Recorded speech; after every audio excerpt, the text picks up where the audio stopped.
ಗೆಲುವಿನ ಸ್ವರ ಪಡೆಯಬೇಕು ಉನ್ನತಿ, ಕಾರ್ಯಕಾಲ ಕಾಯುತಿಹಳು ಭಾರತಿ, ರಾಷ್ಟ್ರರಥಕ್ಕೆ ನಮ್ಮ ಶಕ್ತಿ ಸಾರಥಿ, ರಾಷ್ಟ್ರರಥಕ್ಕೆ ನಮ್ಮ ಶಕ್ತಿ ಸಾರಥಿ.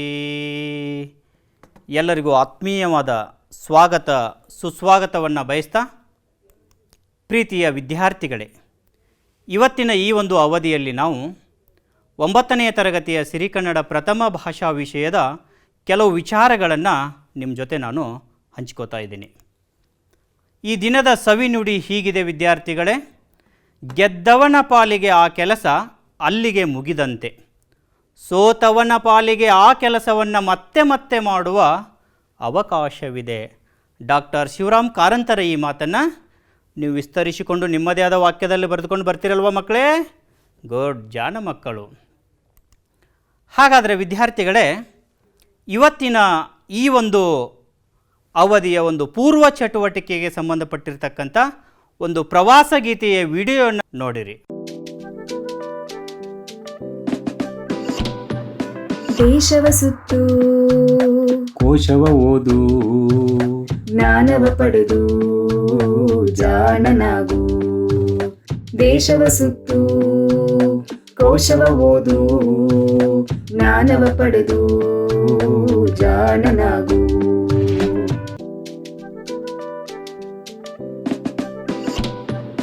ಪಂಚಲಿಂಗಗಳ ತಲಕಾಡು, ಸಂಚಿತ ಹಸುರಿನ ಮಲೆನಾಡು. ಪಂಚಲಿಂಗಗಳ ತಲಕಾಡು, ಸಂಚಿತ ಹಸುರಿನ ಮಲೆನಾಡು.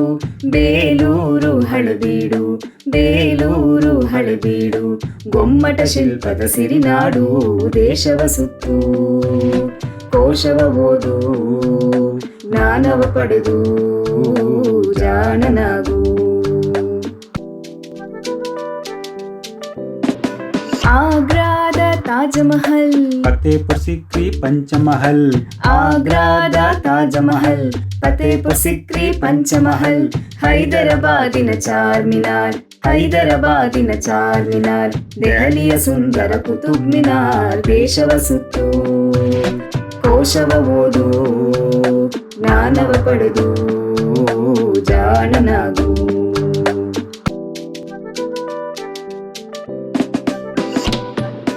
ಅರಮನೆ ನಗರಿ ಮೈಸೂರು, ಮಠಮಾನ್ಯರ ಸಿರಿ ತುಮಕೂರು. ಅರಮನೆ ನಗರಿ ಮೈಸೂರು, ಮಠಮಾನ್ಯರ ಸಿರಿ ತುಮಕೂರು. ಗೋಲಗುಮ್ಮಟದ ವಿಜಯಪುರ, ಗೋಲಗುಮ್ಮಟದ ವಿಜಯಪುರ. ಬೆಳಗಿನ ತಾಣ ಜೈಪುರ. ದೇಶವ ಸುತ್ತು, ಕೋಶವ ಓದು, ಜ್ಞಾನವ ಪಡೆದು ಜಾಣನಾಗು.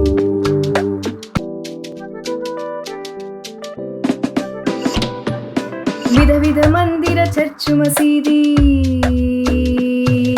ಶಿಖರ ಮಂದಿರ ಜೈನರ ಬಸದಿ.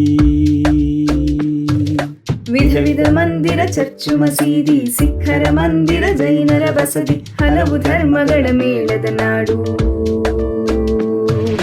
ಹಲವು ಧರ್ಮಗಳ ಮೇಳದ ನಾಡು. ಎಲ್ಲವ ಸಮರಸದಿಂದಲೇ ನೋಡು. ದೇಶವ ಸುತ್ತು, ಕೋಶವ ಓದು, ಜ್ಞಾನವ ಪಡೆದು ಜಾಣನಾಗು.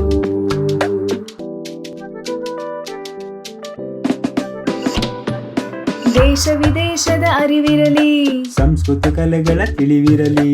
ದೇಶ ವಿದೇಶದ ಅರಿವಿರಲಿ, ಸಂಸ್ಕೃತಿ ಕಲೆಗಳ ತಿಳಿವಿರಲಿ. ಓದಿರಿ ಪ್ರವಾಸ ಕಥನ, ಓದಿರಿ ಪ್ರವಾಸ ಕಥನ. ಆಗಲಿ ಅರಿವಿನ ಮಥನ. ದೇಶವ ಸುತ್ತು, ಕೋಶವ ಓದು, ಜ್ಞಾನವ ಪಡೆದು ಜಾಣನಾಗು. ಜ್ಞಾನವ ಪಡೆದು ಜಾಣನಾಗು, ಜಾಣನಾಗು, ಜಾಣನಾಗು.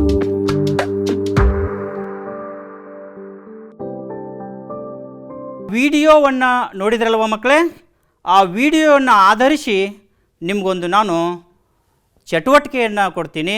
ಅಂದರೆ ಈಗಾಗಲೇ ಆ ವಿಡಿಯೋದಲ್ಲಿ ನೋಡಿರ್ತಕ್ಕಂಥ ಏನೆಲ್ಲ ಸ್ಥಳಗಳಿದಾವಲ್ಲ, ಆ ಸ್ಥಳಗಳಿಗೆ ಇಲ್ಲಿ ಬ ಪಟ್ಟಿಯಲ್ಲಿ ಯಾವ ವಿಷಯ ಸರಿ ಹೊಂದುತ್ತದೆಯೋ ಅದನ್ನು ನೀವೇನು ಮಾಡಬೇಕು, ಸರಿಯಾಗಿ ಹೇಳಬೇಕು. ಈಗ ನೋಡಿ ಮಕ್ಕಳೇ, ಅ ಪಟ್ಟಿಯಲ್ಲಿ ಆಗ್ರಾ ಇದೆ, ಅದಕ್ಕೆ ಯಾವುದು ಸರಿ ಹೊಂದತ್ತೆ? ಓ ಸರಿ ಸರಿ, ತಾಜ್ ಮಹಲ್. ಅಲ್ಲಿ ಚಿತ್ರ ನೋಡಿದ್ರಲ್ವ ನೀವು? ಹಾಗೆ ಜೈಪುರ್ಗೆ ಯಾವುದು ಹೊಂದತ್ತೆ? ರಾಜಸ್ಥಾನ್, ಅಂದರೆ ಜೈಪುರ್ ರಾಜಸ್ಥಾನ್ ರಾಜ್ಯದಲ್ಲಿದೆ ಅಂತಕ್ಕಂಥದ್ದು. ಇನ್ನು ನೋಡ್ರಿ 8ನೇ ತರಗತಿಯಲ್ಲಿ ಓದಿರ್ತಕ್ಕಂಥ ಪಂಚಲಿಂಗ ಸ್ಥಳ ಎಲ್ಲಿದೆ? ತಲಕಾಡು. ಸರಿ, ಹಾಗೆ ನೋಡಿ ಗಾದೆ ಮಾತಿಗೆ ಯಾವುದು? ದೇಶ ಸುತ್ತು ಕೋಶ ಓದು. ಇನ್ನು ಪ್ರವಾಸ ಕಥನ ಯಾವುದು? ಅದು ಸಾಹಿತ್ಯದ ಒಂದು ಪ್ರಕಾರ. ಹೀಗೆ ಮಕ್ಕಳೇ, ನೀವೆಲ್ಲ ಆ ವಿಡಿಯೋದಲ್ಲಿ ನೋಡಿರ್ತಕ್ಕಂಥ ಎಲ್ಲ ಸ್ಥಳಗಳ ಬಗ್ಗೆ ಹೆಚ್ಚಿನ ಮಾಹಿತಿಯನ್ನು ನೀವು ಸಂಗ್ರಹಿಸಿರಿ. ಹಾಗಾದರೆ ವಿದ್ಯಾರ್ಥಿಗಳೇ, ಇವತ್ತಿನ ಒಂದು ಅವಧಿಯಲ್ಲಿ ನಾವು ಗದ್ಯಪಾಠ 2 ಬೆಡಗಿನ ತಾಣ ಜಯಪುರ, ಡಾಕ್ಟರ್ ಕೆ ಶಿವರಾಮ್ ಕಾರಂತರು ಈ ಒಂದು ಗದ್ಯಪಾಠವನ್ನು ಬರೆದಿರ್ತಕ್ಕಂಥದ್ದು. ಸೊ ಹಾಗಾಗಿ ಇವತ್ತಿನ ಅವಧಿಯಲ್ಲಿ ಈ ಪಾಠದ ವಿಷಯವನ್ನು ಮನನ ಮಾಡಿಕೊಳ್ಳೋಣ. ನೋಡಿ, ಪ್ರವಾಸ ಕಥನ ಅಂದರೆ ಏನು ಅನ್ನೋದನ್ನು ಈಗಾಗಲೇ ಹಿಂದಿನ ತರಗತಿಗಳಲ್ಲಿ, ಅಂದರೆ 5ನೇ ತರಗತಿ ಆಗಿರ್ಬೋದು, 6, 7, 8ರಲ್ಲಿ ವಿಷಯಗಳನ್ನು ನೀವು ಓದಿದಿರಿ, ಪ್ರವಾಸ ಕಥನಗಳನ್ನು ಅರ್ಥ ಮಾಡಿಕೊಂಡಿದ್ದೀರಿ.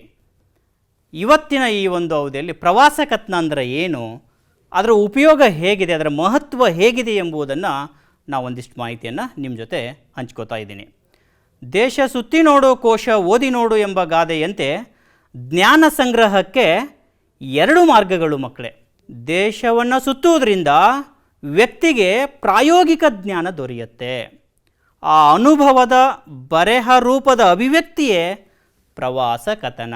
ಈಗ ಪ್ರವಾಸ ಕಥನ ಎಂದರೇನು ಅನ್ನೋದನ್ನು ಇಲ್ಲಿ ನೀವು ಅರ್ಥ ಮಾಡಿಕೊಂಡ್ರಿ. ಹಾಗೆ ಒಂದು ನಿರ್ದಿಷ್ಟವಾದ ಉದ್ದೇಶವನ್ನು ಇಟ್ಕೊಂಡು ಪ್ರವಾಸ ಮಾಡಿ ಅಲ್ಲಿ ತಾವು ನೋಡಿದ, ಕೇಳಿದ, ಅನುಭವಿಸಿದ ಅನುಭವಗಳನ್ನು, ಕಲೆ, ಇತಿಹಾಸ, ಸಂಸ್ಕೃತಿ, ಆಚಾರ, ವಿಚಾರ ಇವೆಲ್ಲವುಗಳನ್ನು ಒಳಗೊಂಡಂತೆ ಬಹಳ ಸುಂದರವಾಗಿ ದಾಖಲಿಸ್ತಕ್ಕಂಥ ಒಂದು ಸಾಹಿತ್ಯದ ಪ್ರಕಾರವೇ ಪ್ರವಾಸ ಸಾಹಿತ್ಯ ಅಥವಾ ಪ್ರವಾಸ ಕಥನ. ನಾವು ಕನ್ನಡ ಸಾಹಿತ್ಯ ಚರಿತ್ರೆಯನ್ನು ಅವಲೋಕನ ಮಾಡಿದಾಗ ವೆಂಕಟರಮಣ ಶಾಸ್ತ್ರಿ ಕರ್ಕಿ ಅವರ ದಕ್ಷಿಣ ಯಾತ್ರಾ ಚರಿತ್ರೆಯೇ ಮೊದಲ ಪ್ರವಾಸ ಕಥನವೆಂದು ತಿಳಿದು ಬಂದಿರತಕ್ಕಂಥದ್ದು. ಅಲ್ಲಿ ನೋಡಿ, ಓದುಗರಿಗೆ ಅದು ಪ್ರವಾಸದ ಪರೋಕ್ಷ ಅನುಭವವನ್ನು ನಮಗೆ ನೀಡೋದ್ರಿಂದ ಈ ಒಂದು ಪ್ರವಾಸ ಕಥನಕ್ಕೆ ಹೆಚ್ಚಿನ ಪ್ರಾಮುಖ್ಯತೆ ಇದೆ ವಿದ್ಯಾರ್ಥಿಗಳೇ. ಹಾಗೆ ಇನ್ನೊಂದು ಬಹಳ ಮುಖ್ಯವಾಗಿರ್ತಕ್ಕಂಥ ವಿಚಾರ ನೀವು ತಿಳ್ಕೋಬೇಕು. ವಿ ಸೀತಾರಾಮಯ್ಯನವರು ರಚನೆ ಮಾಡಿರ್ತಕ್ಕಂಥ ಪಂಪಾ ಯಾತ್ರೆ ಅಂತಕ್ಕಂಥ ಏನೊಂದು ಪ್ರವಾಸ ಕಥನ ಇದೆಯಲ್ಲ, ಪ್ರವಾಸ ಕಥನದ ಎಲ್ಲ ಗುಣಲಕ್ಷಣಗಳನ್ನು ಒಳಗೊಂಡಿರ್ತಕ್ಕಂಥ ಅತ್ಯುತ್ತಮ ಪ್ರವಾಸ ಕಥನ ಅಂತಕ್ಕಂಥದ್ದು ವಿಮರ್ಶಕರ ಮೆಚ್ಚುಗೆಯನ್ನು ಪಡ್ಕೊಂಡಿರ್ತಕ್ಕಂಥದ್ದು. ಹಾಗೆ ವಿದ್ಯಾರ್ಥಿಗಳೇ, ಒಟ್ಟಾರೆ ಇಲ್ಲಿ ನಾವು ಪ್ರವಾಸ ಕಥನವನ್ನು ಬಹುಮುಖ್ಯವಾಗಿ 3 ರೀತಿಯಲ್ಲಿ ನಾವು ಗುರುತಿಸ್ಕೋಬೋದು. ಒಂದು ನಾಡಿನ ಪ್ರವಾಸ ಕಥನಗಳು, ಇನ್ನೊಂದು ದೇಶಿ ಪ್ರವಾಸ ಕಥನಗಳು, ಇನ್ನೊಂದು ಅಂತಾರಾಷ್ಟ್ರೀಯ ಪ್ರವಾಸ ಕಥನಗಳು. ಪ್ರಸ್ತುತ ಇವತ್ತು ನಾವು ಅಧ್ಯಯನ ಮಾಡ್ತಕ್ಕಂಥ ಏನು ಬೆಡಗಿನ ತಾಣ ಜಯಪುರ ಇದೆಯಲ್ಲ, ಅದು ದೇಶೀಯ ನೆಲೆಯಲ್ಲಿ, ನಮ್ಮ ನಾಡಿನಲ್ಲೆಲ್ಲ ದೇಶೀಯ ನೆಲೆಯಲ್ಲಿ, ಬೇರೆ ರಾಜ್ಯದ್ದು, ಅಂತಾರಾಜ್ಯನೂ ಕರಿಬೋದು ನೀವು ಬೇಕಿದ್ರೆ. ಸೊ ಹಾಗಾಗಿ ಇವತ್ತಿನ ಈ ಒಂದು ಪ್ರವಾಸ ಕಥನಕ್ಕೆ ಸಂಬಂಧಪಟ್ಟ ಹಾಗೆ ಇಷ್ಟೊತ್ತನ ಏನು ಮಾಹಿತಿ ನೀವು ಅರ್ಥ ಮಾಡ್ಕೊಂಡ್ರಲ್ಲ, ಈ ಅರ್ಥ ಮಾಡಿಕೊಂಡಿರ್ತಕ್ಕಂಥ ಮಾಹಿತಿಯನ್ನು ಆಧರಿಸಿ ಒಂದು ಚಟುವಟಿಕೆ ಮಕ್ಕಳೇ, ಕವಿ ಕಂಡ ನಾಡು ಈ ಪ್ರವಾಸ ಕಥನವನ್ನು ಬರೆದವ್ರು ಯಾರು? ಅಲ್ಲಿ ಪುಸ್ತಕನೂ ಇದೆ ನೋಡಿ ಅವರು. ಒಂದು ಬೇಕಾದ್ರೆ ಸುಳುವು ಕೊಡ್ತೀನಿ ನಾನು ನಿಮಗೆ, ಅಲ್ಲಿದ್ದಾರೆ ನೋಡಿ ಅವರೇ.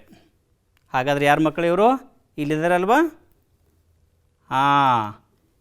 ಹಿರೇಮಲ್ಲೂರು ಈಶ್ವರನ್. ಈಗಾಗಲೇ 8ನೇ ತರಗತಿಯಲ್ಲಿ ಓದಿದ್ರಲ್ವಾ ತಲಕಾಡಿನ ವೈಭವ? ಕಲ್ತಿರ್ತೀರಿ ಜಾಣ ಮಕ್ಕಳು.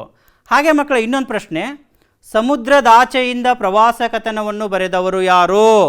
ಭಾಳ ಫೇಮಸ್ ಇವರು. ಅಲ್ಲೇ ಕ್ಲೂನು ಇದೆ ನಿಮಗೆ, ಗಮನಿಸ್ಕೋಬೇಕು ನೀವು. ಅವ್ರ ಭಾವಚಿತ್ರ ಬೇಕಾದ್ರೆ ತೋರಿಸ್ತೇನೆ ನೋಡಿ. ಯಾರು ಹಾಗಾದರೆ? ಭಾಳ ಪ್ರಸಿದ್ಧ ವ್ಯಕ್ತಿ, ಜ್ಞಾನಪೀಠ ಪ್ರಶಸ್ತಿ ಪಡ್ಕೊಂಡಿರ್ತಕ್ಕಂಥವ್ರು. ಯಾರು? ವಿನಾಯಕ ಎಂಬ ಕಾವ್ಯನಾಮವನ್ನು ಕೂಡ ಗುರುತಿಸ್ತೀವಿ, ವಿ.ಕೆ. ಗೋಕಾಕ್. ಇನ್ನು ಅಬುವಿನಿಂದ ಬರಾಮಕ್ಕೆ ಈ ಪ್ರವಾಸ ಕಥನವನ್ನು ಬರೆದವರು ಯಾರು? ಯಾರಾಗಿದ್ದರೆ ಮಕ್ಕಳೇ? ಇಲ್ಲಿದ್ದಾರೆ ನೋಡಿ ಇವರೇ. ನೋಡಿದರೆ ನಿಮಗೆಲ್ಲ ಚಿರಪರಿಚಿತರು ಇವರು, ಡಾಕ್ಟರ್ ಕೆ ಶಿವರಾಮ್ ಕಾರಂತ್. ಹಾಗಾದರೆ ಮಕ್ಕಳೇ, ಇವತ್ತಿನ ಈ ಒಂದು ಅವಧಿಯಲ್ಲಿ ನಾವು ಡಾಕ್ಟರ್ ಕೆ ಶಿವರಾಮ್ ಕಾರಂತರು ಬರೆದಿರ್ತಕ್ಕಂಥ ಬೆಡಗಿನ ತಾಣ ಜಯಪುರ ಪಾಠದ ಆಶಯ ಭಾವ ಏನಿದೆ, ಯಾವ ಉದ್ದೇಶವನ್ನು ಇಟ್ಟುಕೊಂಡು ಆ ಒಂದು ಪ್ರವಾಸ ಕಥನದಲ್ಲಿ ಯಾವ ವಿಷಯಗಳ ಬಗ್ಗೆ ಹೆಚ್ಚಿನ ಮಾಹಿತಿಯನ್ನು ನಮಗೆ ವಿವರಣೆ ಕೊಡ್ತಾರೆ ಅನ್ನೋದನ್ನು ನಾವಿಲ್ಲಿ ಗಮನಿಸ್ತಾ ಹೋಗೋಣ. ಭಾರತದ ಐತಿಹಾಸಿಕ ಹಾಗೂ ಸಾಂಸ್ಕೃತಿಕ ನಗರಗಳಲ್ಲಿ ಒಂದಾದ ಜಯಪುರದ ಅಂದ ಚಂದವನ್ನು ಇಲ್ಲಿ ವಿವರಣೆ ಮಾಡ್ತಾರೆ. ನೋಡಿ, ನಮ್ಮ ದೇಶದ ಒಂದು ಐತಿಹಾಸಿಕ ಹಾಗೂ ಸಾಂಸ್ಕೃತಿಕ ನಗರಗಳಲ್ಲಿ ಒಂದಾಗಿರ್ತಕ್ಕಂಥ ಬೆಡಗಿನ ತಾಣ ಜಯಪುರ ಇದೆಯಲ್ಲ, ಟೈಟಲಲ್ಲೇ ಇದೆ ನೋಡಿ, ಶೀರ್ಷಿಕೆಯಲ್ಲಿ ಅದರ ಅಂದ ಚಂದವನ್ನು ಇಲ್ಲಿ ಹೇಳ್ತಾ ಇದ್ದಾರೆ. ಹಾಗೆ ಅಲ್ಲಿರ್ತಕ್ಕಂಥ ಅಂದರೆ ರಾಜಸ್ಥಾನ್ ರಾಜ್ಯದ ಒಂದು ಜನರ ಉಡುಗೆ ತೊಡುಗೆ ಹೇಗಿದೆ, ಅಲ್ಲಿ ಚಿತ್ರಗಳನ್ನು ಕೂಡ ನೀವು ಗಮನಿಸ್ತಾ ಇರಬೇಕು. ಇನ್ನು ಐತಿಹಾಸಿಕ ವೈಭವ, ಅಲ್ಲಿ ರಾಜರು ಯಾರಿದ್ದರು, ಯಾವ ಒಂದು ಆಡಳಿತಾವಧಿಯಲ್ಲಿ ಏನೆಲ್ಲ ಕಾರ್ಯಗಳಾದವು ಅನ್ನೋದನ್ನು ಕೂಡ ನಾವು ಅಲ್ಲಿ ಐತಿಹಾಸಿಕ ವೈಭವವನ್ನು ಕೂಡ ಗುರುತಿಸ್ತೀವಿ. ಹಾಗೆಯೇ ಇನ್ನು ಜಾನಪದ ಕಲೆಗಳ ಸೊಗಸನ್ನು ಕೂಡ ಇಲ್ಲಿ ಬಹಳ ಸೂಕ್ತವಾಗಿ ಸಮರ್ಪಕವಾಗಿ ಆ ಲೇಖಕರು ನಮಗೆ ತಿಳಿಸ್ತಾ ಇದ್ದಾರೆ. ಹಾಗಾದರೆ ಮಕ್ಕಳೇ, ಈ ಎಲ್ಲ ವಿಷಯಕ್ಕಿಂತಲೂ ಒಂದು ವೈಜ್ಞಾನಿಕ ಚಿಂತನೆಯನ್ನು ಮೂಡಿಸ್ತಕ್ಕಂಥದ್ದು ನಮಗೆ ಜಂತರ್ ಮಂತರತ್ತು ಕೂಡ ಅದನ್ನು ನಾವು ಕರಿತೀವಿ, ಜಂತ್ರ ಮಂತ್ರತ್ತು ಕೂಡ ಕರಿತೀವಿ. ಅದೊಂದು ಬಯಲು ಪ್ರಯೋಗಾಲಯ, ಬಯಲು ಪ್ರಯೋಗಾಲಯ. ಅದ್ರ ಬಗ್ಗೆ ವಿಶೇಷವಾಗಿರ್ತಕ್ಕಂಥ ಉಲ್ಲೇಖವನ್ನು ಡಾಕ್ಟರ್ ಕೆ ಶಿವರಾಮ್ ಕಾರಂತರು ಕೊಡ್ತಾರೆ. ಅಂದರೆ ಅವತ್ತಿನ ಆ ಒಂದು ಜಯಪುರ ರಾಜರ ವೈಜ್ಞಾನಿಕತೆಗೆ ಸಾಕ್ಷಿಯಾಗಿರ್ತಕ್ಕಂಥದ್ದು ಇದು. ಹಾಗಾದರೆ ನಾವು ಲೇಖಕರ ಪರಿಚಯವನ್ನು ಸಂಕ್ಷಿಪ್ತವಾಗಿ ಮಾಡ್ಕೊಳ್ಳೋಣ ಮಕ್ಕಳೇ. ಡಾಕ್ಟರ್ ಕೆ ಶಿವರಾಮ್ ಕಾರಂತರು ನೋಡಿ, ಅವರ ಒಂದು ಜನನ ಕಾಲ 10 ಅಕ್ಟೋಬರ್ 1902, ಉಡುಪಿ ಜಿಲ್ಲೆಯ ಕೋಟ ಅಂತಕ್ಕಂಥ ಒಂದು ಸ್ಥಳದಲ್ಲಿ ಜನಿಸ್ತಾರೆ. ಗಮನಿಸ್ಕೋಬೇಕು ನೀವು. ಸಾಹಿತ್ಯದ ಪಥವನ್ನು ನಾವು ಗುರುತಿಸಿದಾಗ ಅವರು ಬರೆದಿರ್ತಕ್ಕಂಥ ಸಾಹಿತ್ಯದ ವಿಶಾಲತೆ ಎಷ್ಟೊಂದಿದೆ ಅಂದರೆ ಮಕ್ಕಳೇ, ಭಾಳ ಅದ್ಭುತವಾಗಿರ್ತಕ್ಕಂಥ ಕನ್ನಡ ಸಾಹಿತ್ಯ ಲೋಕಕ್ಕೆ ತಮ್ಮದೇ ಆಗಿರ್ತಕ್ಕಂಥ ಬರವಣಿಗೆಯ ಮುಖಾಂತರ ಇಲ್ಲಿ ನಮಗೆ ತಿಳಿಸ್ತಾರೆ. ಅವರು ಬರೆದಿರ್ತಕ್ಕಂಥ ಪ್ರಸಿದ್ಧ ಕಾದಂಬರಿಗಳನ್ನು ನಾವು ಗಮನಿಸಿದಾಗ ಸಾಕಷ್ಟು ಬರೆದಿದ್ದಾರೆ. ಒಂದು 2, 3, 4 ಮಾತ್ರ ನಿಮ್ಮ ಗಮನಕ್ಕೆ ನಾನಿಲ್ಲಿ ತರ್ತಾ ಇದ್ದೀನಿ. ಚೋಮನ ದುಡಿ, ಮರಳಿ ಮಣ್ಣಿಗೆ, ಬೆಟ್ಟದ ಜೀವ, ಅಳಿದ ಮೇಲೆ. ಇಷ್ಟೇ ಅಲ್ಲದೆ ಮಕ್ಕಳೇ, ಇನ್ನೂ ಸಾಕಷ್ಟು ಕಾದಂಬರಿಗಳನ್ನು ಲೇಖಕರು ಬರೆದಿದ್ದಾರೆ. ಅವುಗಳನ್ನು ಹೆಚ್ಚಿನ ಮಾಹಿತಿಯನ್ನು ನೀವು ಸಂಗ್ರಹಿಸ್ಕೋಬೇಕು. ಹಾಗೆ ಇನ್ನು ಪ್ರಸಿದ್ಧವಾಗಿರ್ತಕ್ಕಂಥ ಕಥಾ ಸಂಕಲನಗಳು, ತೆರೆಯ ಮರೆಯಲ್ಲಿ, ಹಾವು ಮತ್ತು ಕವಿಕರ್ಮ, ಹಸಿವು ಅಂತಕ್ಕಂಥದ್ದು. ಇಷ್ಟು ಅವರ ಪ್ರಸಿದ್ಧವಾಗಿರ್ತಕ್ಕಂಥ ಅಷ್ಟೇ ನಾನು ಹೇಳ್ತಾ ಇರೋದು. ಇನ್ನೂ ಸಾಕಷ್ಟು ಬರೆದಿದ್ದಾರೆ ಅವರು. ಇನ್ನು ಪ್ರಸಿದ್ಧ ಕವನ ಸಂಕಲನಗಳನ್ನು ನಾವು ನೋಡಿದಾಗ ರಾಷ್ಟ್ರಗೀತ ಸುಧಾಕರ, ಸೀಳ್ಗವನಗಳು ನೋಡಿ. ನಂತರ ಪ್ರಸಿದ್ಧ ಪ್ರವಾಸ ಕಥನಗಳು, ಅಬುವಿನಿಂದ ಬರಾಮಕ್ಕೆ. ಈ ಪಾಠವನ್ನು ಇದೇ ಪುಸ್ತಕದಿಂದ ಆಯ್ಕೆ ಮಾಡಿಕೊಂಡಿರ್ತಕ್ಕಂಥದ್ದು. ಇನ್ನು ಅಪೂರ್ವ ಪಶ್ಚಿಮ, ಅರಸಿಕರಲ್ಲ, ಪಾತಾಳಕ್ಕೆ ಪಯಣ, ಯಕ್ಷರಂಗಕ್ಕಾಗಿ ಪ್ರವಾಸ. ಇನ್ನೂ ಸಾಕಷ್ಟು ಪ್ರವಾಸ ಕಥನಗಳನ್ನು ಕೂಡ ಇವರು ಬರೆದಿದ್ದಾರೆ. ಇನ್ನು ಇತರ ಸಾಹಿತ್ಯದ ಪ್ರಕಾರಗಳನ್ನು ನಾವು ನೋಡಿದಾಗ ಆತ್ಮಕಥನ, ಹುಚ್ಚು ಮನಸ್ಸಿನ 10 ಮುಖಗಳು, ಸ್ಮೃತಿ ಪಟಲದಿಂದ ಭಾಗ 1, 2, 3 ಹಿಂಗೂ ಬಂದು ಮಕ್ಕಳೇ. ಇನ್ನು ಯಕ್ಷಗಾನ ಬಯಲಾಟ ಅಂತಕ್ಕಂಥದ್ದು ಜಾನಪದ ಸಾಹಿತ್ಯಕ್ಕೆ ಸಂಬಂಧಪಟ್ಟಿರ್ತಕ್ಕಂಥದ್ದು. ಇನ್ನು ಬೆವರಿಗೆ ಜಯವಾಗಲಿ ನಾಟಕ ಸಾಹಿತ್ಯ ಇದು.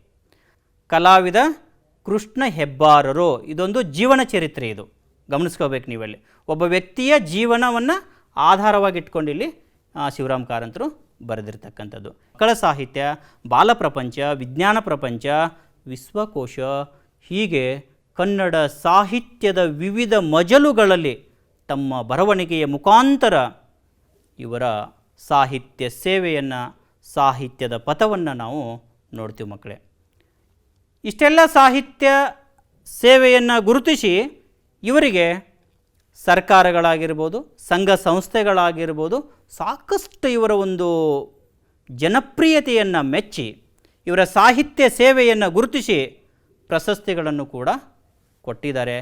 ಶ್ರೇಷ್ಠವಾಗಿರ್ತಕ್ಕಂಥ ಪ್ರಶಸ್ತಿಗಳಲ್ಲಿ ಜ್ಞಾನಪೀಠ ಪ್ರಶಸ್ತಿ, ಮೂಕಜ್ಜಿಯ ಕನಸುಗಳು ಅಂತಕ್ಕಂಥ ಒಂದು ಪುಸ್ತಕಕ್ಕೆ ಬಂದಿರತಕ್ಕಂಥದ್ದು. ಇನ್ನು ಯಕ್ಷಗಾನ ಬಯಲಾಟ ಅನ್ನುವ ಪುಸ್ತಕಕ್ಕೆ ಕೇಂದ್ರ ಸಾಹಿತ್ಯ ಅಕಾಡೆಮಿ ಪ್ರಶಸ್ತಿ ದೊರೆತಿರ್ತಕ್ಕಂಥದ್ದು. ಮೈಮನಗಳ ಸುಳಿಯಲ್ಲಿ ಅಂತಕ್ಕಂಥ ಒಂದು ಪುಸ್ತಕಕ್ಕೆ ಕರ್ನಾಟಕ ಸರ್ಕಾರ ಕೊಡ್ತಕ್ಕಂಥ ಪಂಪ ಪ್ರಶಸ್ತಿ ಬಂದಿರತಕ್ಕಂಥದ್ದು. ಹಾಗೆಯೇ 1955ರಲ್ಲಿ ಮೈಸೂರಿನಲ್ಲಿ ನಡೆದ 37ನೆಯ ಕನ್ನಡ ಸಾಹಿತ್ಯ ಸಮ್ಮೇಳನದ ಅಧ್ಯಕ್ಷರಾಗಿದ್ದರು. ಹೀಗೆ ಇವರ ಸಾಹಿತ್ಯ ಸೇವೆಗೆ ಸಂದಿರತಕ್ಕಂಥ ಪ್ರಶಸ್ತಿ ಪುರಸ್ಕಾರಗಳು ಮಕ್ಕಳೇ. ಪ್ರಸ್ತುತ ಪಾಠದ ಆಕರ ಕೃತಿ ಆಗಲೇ ನಾನು ನಿಮ್ಮ ಗಮನಕ್ಕೆ ತಗೊಂಬಂದೆ, ನೀವು ಗಮನಿಸಿದ್ರೆ ಅಂತ ನಾನು ಭಾವಿಸ್ತಾ ಇದ್ದೀನಿ. ಪ್ರಸ್ತುತ ಈ ಪ್ರವಾಸ ಕಥನವನ್ನು ಅಂದರೆ ಬೆಡಗಿನ ತಾಣ ಜಯಪುರ ಅಂತಕ್ಕಂಥದ್ದೇನಿದೆಯಲ್ಲ, ಈ ಪಠ್ಯಭಾಗವನ್ನು ಕನ್ನಡ ಮತ್ತು ಸಂಸ್ಕೃತಿ ಇಲಾಖೆ ಹೊರತಂದಿರತಕ್ಕಂಥ ಶಿವರಾಮ್ ಕಾರಂತರ ಸಾಹಿತ್ಯ ಶ್ರೇಣಿಯ ಸಂಪುಟ 32 ಭಾಗ 2ರ ಗ್ರಂಥದಲ್ಲಿರ್ತಕ್ಕಂಥ ಒಂದು ಮಾಹಿತಿಯನ್ನು ಆಧರಿಸಿ ಅಬುವಿನಿಂದ ಬರಾಮಕ್ಕೆ ಭಾಗದಿಂದ ಆರಿಸಿ ಸಂಪಾದಿಸಿ ನಿಗದಿಪಡಿಸಿದ್ದಾರೆ ಮಕ್ಕಳೇ. ನೀವು ಹೆಚ್ಚಿನ ಮಾಹಿತಿಯನ್ನು ಆ ಪುಸ್ತಕವನ್ನು ಓದಬೇಕಾಗತ್ತೆ. ವಿದ್ಯಾರ್ಥಿಗಳೇ, ನಿಮಗಿಲ್ಲೊಂದು ಚಟುವಟಿಕೆ. ಇಷ್ಟೆಲ್ಲ ಸಾಹಿತ್ಯದ ಪಥದಲ್ಲಿ ಗುರುತಿಸಿರ್ತಕ್ಕಂಥ ಕನ್ನಡ ನಾಡು ಕಂಡಿರ್ತಕ್ಕಂಥ ಶ್ರೇಷ್ಠ ಜ್ಞಾನಪೀಠ ಪ್ರಶಸ್ತಿ ಪುರಸ್ಕೃತರಲ್ಲಿ ಶಿವರಾಮ್ ಕಾರಂತರು ಕೂಡ ಒಬ್ಬರು. ಇವರ ವ್ಯಕ್ತಿತ್ವವನ್ನು ಗುರುತಿಸಿ ಎಷ್ಟೋ ಮಹಾನ್ ವ್ಯಕ್ತಿಗಳು ಅವ್ರ ಬಗ್ಗೆ ಮೆಚ್ಚುಗೆ ವ್ಯಕ್ತಪಡಿಸಿದ್ದಾರೆ. ಇವರು ಯಾರು ಅನ್ನೋದನ್ನು ನೀವು ಹೇಳಬೇಕು. ಶಿವರಾಮ್ ಕಾರಂತರು ನಮ್ಮ ತಲೆಮಾರಿನ ಕನ್ನಡದ ಕ್ರಾಂತಿ ಪುರುಷರಲ್ಲಿ ಒಬ್ಬರು. ಅವರ ಪ್ರತಿಭೆಗೆ ಅಳವಡದ ಕಲೆ ಇಲ್ಲ ಎಂದು ಹೇಳಿದ ಕನ್ನಡದ ಪ್ರಸಿದ್ಧ ಸಾಹಿತಿ ಯಾರು? ಸುಳುವು ಕೊಡ್ತೀನಿ ಬೇಕಿದ್ರೆ ಮಕ್ಕಳೇ, ನಾನು ಪ್ರಶ್ನೆ ಅರ್ಥ ಮಾಡ್ಕೊಳ್ಳಿ. ನೋಡಿ, ಸುಳುವು ಕೊಟ್ಟ ತಕ್ಷಣ ನಿಮಗೆ ಉತ್ತರ ಹೊಳಿಬೇಕು, ನೀವೇ ಹೇಳಬೇಕು ಮಕ್ಕಳೇ. ಇವರು ಕನ್ನಡ ಮಧ್ಯಮ ವ್ಯಾಕರಣ ಎಂಬ ಗ್ರಂಥವನ್ನು ಬರೆದಿದ್ದಾರೆ. ಹಾಗಾದರೆ ಯಾರಿವರು? ಅವ್ರ ಭಾವಚಿತ್ರ ಬೇಕಾದ್ರೆ ಇನ್ನೊಂದು ಸುಳುಹು ಯಾರಿರ್ಬೋದು? ಸರಿ, ತೀನಂ ಶ್ರೀಕಂಠಯ್ಯ. ಹಾಗೆ ವಿದ್ಯಾರ್ಥಿಗಳೇ, ಮತ್ತೆ ಎರಡನೇ ಪ್ರಶ್ನೆ, ಯಾವ ಮಾನದಿಂದ ಅಳೆದರೂ ಕಾರಂತರು ವಿಶ್ವಲೇಖಕರ ಯಾವ ಮಾನದಿಂದ ಅಳೆದರೂ ಕಾರಂತರು ವಿಶ್ವಲೇಖಕರ ಪಟ್ಟಿಯಲ್ಲಿ ಸೇರಬಲ್ಲವರು ಎಂದು ಹೇಳಿದ ಕನ್ನಡದ ಪ್ರಸಿದ್ಧ ಸಾಹಿತಿ ಯಾರು? ಸುಳುಹು ಬೇಕಿದ್ರೆ ಭಾಳ ಫೇಮಸ್ ಆಗಿರ್ತಕ್ಕಂಥವ್ರು ಇವರು. ಸಂಪ್ರತಿ, ಸಂಚಯ, ಸಂಪದ, ಸಂಪುಟ ಎಂಬ ಅಂಕಣ ಬರಹದಲ್ಲಿ ಬಹಳ ವಿಶೇಷವಾಗಿರ್ತಕ್ಕಂಥ ಸಾಹಿತ್ಯವನ್ನು ರಚನೆ ಮಾಡಿದ್ದಾರೆ. ಹಾಗಾದರೆ ಯಾರಿವರು? ಇಲ್ಲಿದ್ದಾರೆ ನೋಡಿ, ಹಾಮ ನಾಯಕ್. ಸರಿ ಇದೆ ಮಕ್ಕಳೇ ನಿಮ್ಮ ಉತ್ತರ. ಇನ್ನು ಮುಂದಿಂದು ಮಕ್ಕಳೇ, ಗದ್ಯವನ್ನು ನಾನು ವಾಚನ ಮಾಡ್ತೀನಿ, ಅಂದರೆ ಬಾಯ್ದೆರೆಯಾಗಿ ಓದ್ತೀನಿ, ನೀವು ಗಮನಿಸ್ತಾ ಹೋಗಬೇಕಲ್ಲಿ. ಮತ್ತೆ ನೀವು ಮನೆಯಲ್ಲಿ ಇದೇ ರೀತಿ ಅಭ್ಯಾಸ ಮಾಡಬೇಕಾಗತ್ತೆ. ಜಯಪುರ ನನ್ನ ಪಾಲಿಗೆ ಹೊಸತಾಗಿರಲಿಲ್ಲ. 15 ವರ್ಷಗಳ ಹಿಂದೊಮ್ಮೆ ಹೋಗಿದ್ದೆ. ಈ ಬಾರಿ ನಾನು ಶ್ರೀಪತಿಯು ರೈಲಿನಿಂದ ಇಳಿದಾಗ ಬೆಳಗಿನ 11 ಗಂಟೆಯ ಬಿಸಿಲು ಬಡಿಯುತ್ತಿತ್ತು. ಮಿತ್ರರಾದ ರೈಗಳು ನಿಲ್ದಾಣಕ್ಕೆ ಬಂದು ನಮಗಾಗಿ ಕಾದಿದ್ದರು. ನಮ್ಮನ್ನು ಊರ ಹೊರಗಿನ ಅವರ ಮನೆಗೆ ಕರೆದುಕೊಂಡು ಹೋದರು. ಪೂರ್ಣವಾಗಿ ನೀವು ಮನೆಯಲ್ಲಿ ಓದಿ. ಹಾಗಾದರೆ ಈ ಒಂದು ಗದ್ಯ ಭಾಗದಲ್ಲಿ ಏನು ಹೇಳ್ತಾ ಇದ್ದಾರೆ ಲೇಖಕರಂದರೆ, ಮಿತ್ರರ ಸಮಾಗಮ ಇದೆಯಲ್ಲಿ. ಜಯಪುರ ಏನಿದೆಯಲ್ಲ ಅದು ನನ್ನ ಪಾಲಿಗೆ ಹೊಸತಾಗಿರಲಿಲ್ಲ. ಈಗಾಗಲೇ 15 ವರ್ಷಗಳ ಹಿಂದೊಮ್ಮೆ ನಾನು ಹೋಗಿ ಬಂದಿದ್ದೆ ಅಲ್ಲಿ. ಈ ಬಾರಿ ನಾನಂದರೆ ಇಲ್ಲಿ ಲೇಖಕರು ಶಿವರಾಮ್ ಕಾರಂತರು. ಶ್ರೀಪತಿಯೂ ಕೂಡ ರೈಲಿನಿಂದ ಇಳಿದಾಗ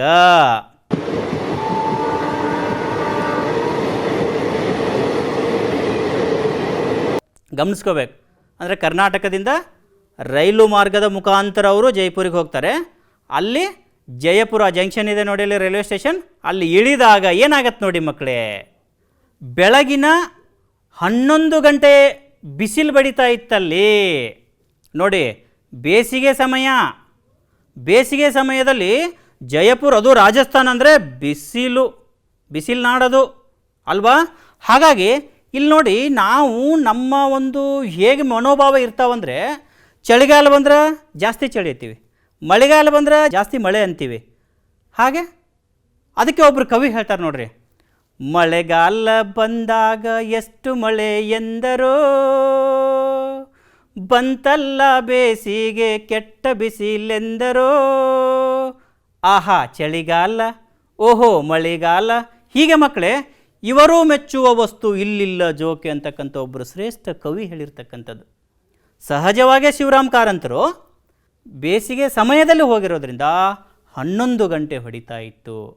ಇವರು ಮಿತ್ರರಾಗಿರ್ತಕ್ಕಂಥ ರೈಗಳು ಆ ಜಯಪುರ ನಿಲ್ದಾಣಕ್ಕೆ ಬಂದು ಇವರಿಗಾಗಿ ಕಾಯ್ತಾ ಇದ್ದರು, ವೇಟ್ ಮಾಡ್ತಾ ಇದ್ದರು. ನಂತರ ಇವರನ್ನು ಕರ್ಕೊಂಡು ಅವರ ಮನೆ ಊರು ಹೊರಗಡೆ, ಜೈಪುರ ಊರು ಹೊರಗಡೆ ಇತ್ತು, ಅಲ್ಲಿಗೆ ಕರೆದುಕೊಂಡು ಹೋಗ್ತಾರೆ. ಇನ್ನು ನೋಡಿ ಮಕ್ಕಳೇ, ಅವ್ರ ಮನೆ ಹೇಗಿತ್ತು? ಮರಭೂಮಿ. ನೋಡಿದರೆ ನೀವೆಲ್ಲ ರಾಜಸ್ಥಾನ ಅಂದ ತಕ್ಷಣ ಮರಭೂಮಿ, ಒಂಟೆ ಇವೆಲ್ಲ ನಮ್ಮ ನೆನಪಿಗೆ ಬರ್ತಾವಲ್ವಾ. ಸೊ ಹಾಗಾಗಿ ಇಲ್ಲೇ ಆ ಮರುಭೂಮಿಯಲ್ಲಿರ್ತಕ್ಕಂಥ ರೈಗಳ ಮನೆ ನೋಡಿ, 4 ಸುತ್ತಲೂ ಉಸುಬು ಹರಡಿದ್ದ ಮರುಭೂಮಿಯಲ್ಲಿ ಅವ್ರ ಮನೆ ಇರುತ್ತೆ. ಉಸುಬು ಅಂದರೆ ಮರಳು, ಗಮನಿಸ್ಕೋಬೇಕು. ಉಸುಕು ಹೊತ್ತು ಕೂಡ ಅದಕ್ಕೆ ಕರೀತಾರೆ. ಮರುಭೂಮಿ ಅಂದರೆ ಈಗಾಗಲೇ ನಿಮ್ಗೆ ಗೊತ್ತಿರ್ತಕ್ಕಂಥ ಮಾಹಿತಿ, ಮರಳುಗಾಡು ಇಲ್ಲ ಉಸುಕು ತುಂಬಿದ ಪ್ರದೇಶ ಅಲ್ವಾ. ಇಲ್ಲಿ ನೋಡಿ ಮಕ್ಕಳೇ, ಅವ್ರ ಮನೆ ಹೇಗಿದೆ. ಹೊರಗಡೆ 4 ಸುತ್ತಲೂ ಉಸುಬು ಹರಡಿರ್ತಕ್ಕಂಥ ಮರುಭೂಮಿಯಲ್ಲಿ ಅವ್ರ ಮನೆ ಇತ್ತು. ಅಲ್ಲಿ ನೋಡಿ, ಉಸುಬಿನ ಕಾವಿನಿಂದ ನಲ್ಲಿಯ ನೀರು ಕಾದೇ ಬರುತ್ತಿತ್ತು. ನೀವು ಆ ನಲ್ಲಿ ನೀರು ಹೆಂಗೆ ಆನ್ ಮಾಡಿದರೆ ಅದೇನು ಬಿಸಿ ಮಾಡಲ್ಲ ಅಂದ್ರೆ ಅವತ್ತಲ್ಲಿ ಎಷ್ಟೊಂದು ಬೇಸಿಗೆ ಇತ್ತು, ತಾಪಮಾನ ಇತ್ತು. ಆ ತಾಪಮಾನದ ಪರಿಣಾಮವನ್ನು ಇಲ್ಲಿ ಲೇಖಕರು ಬರೀತಾರೆ.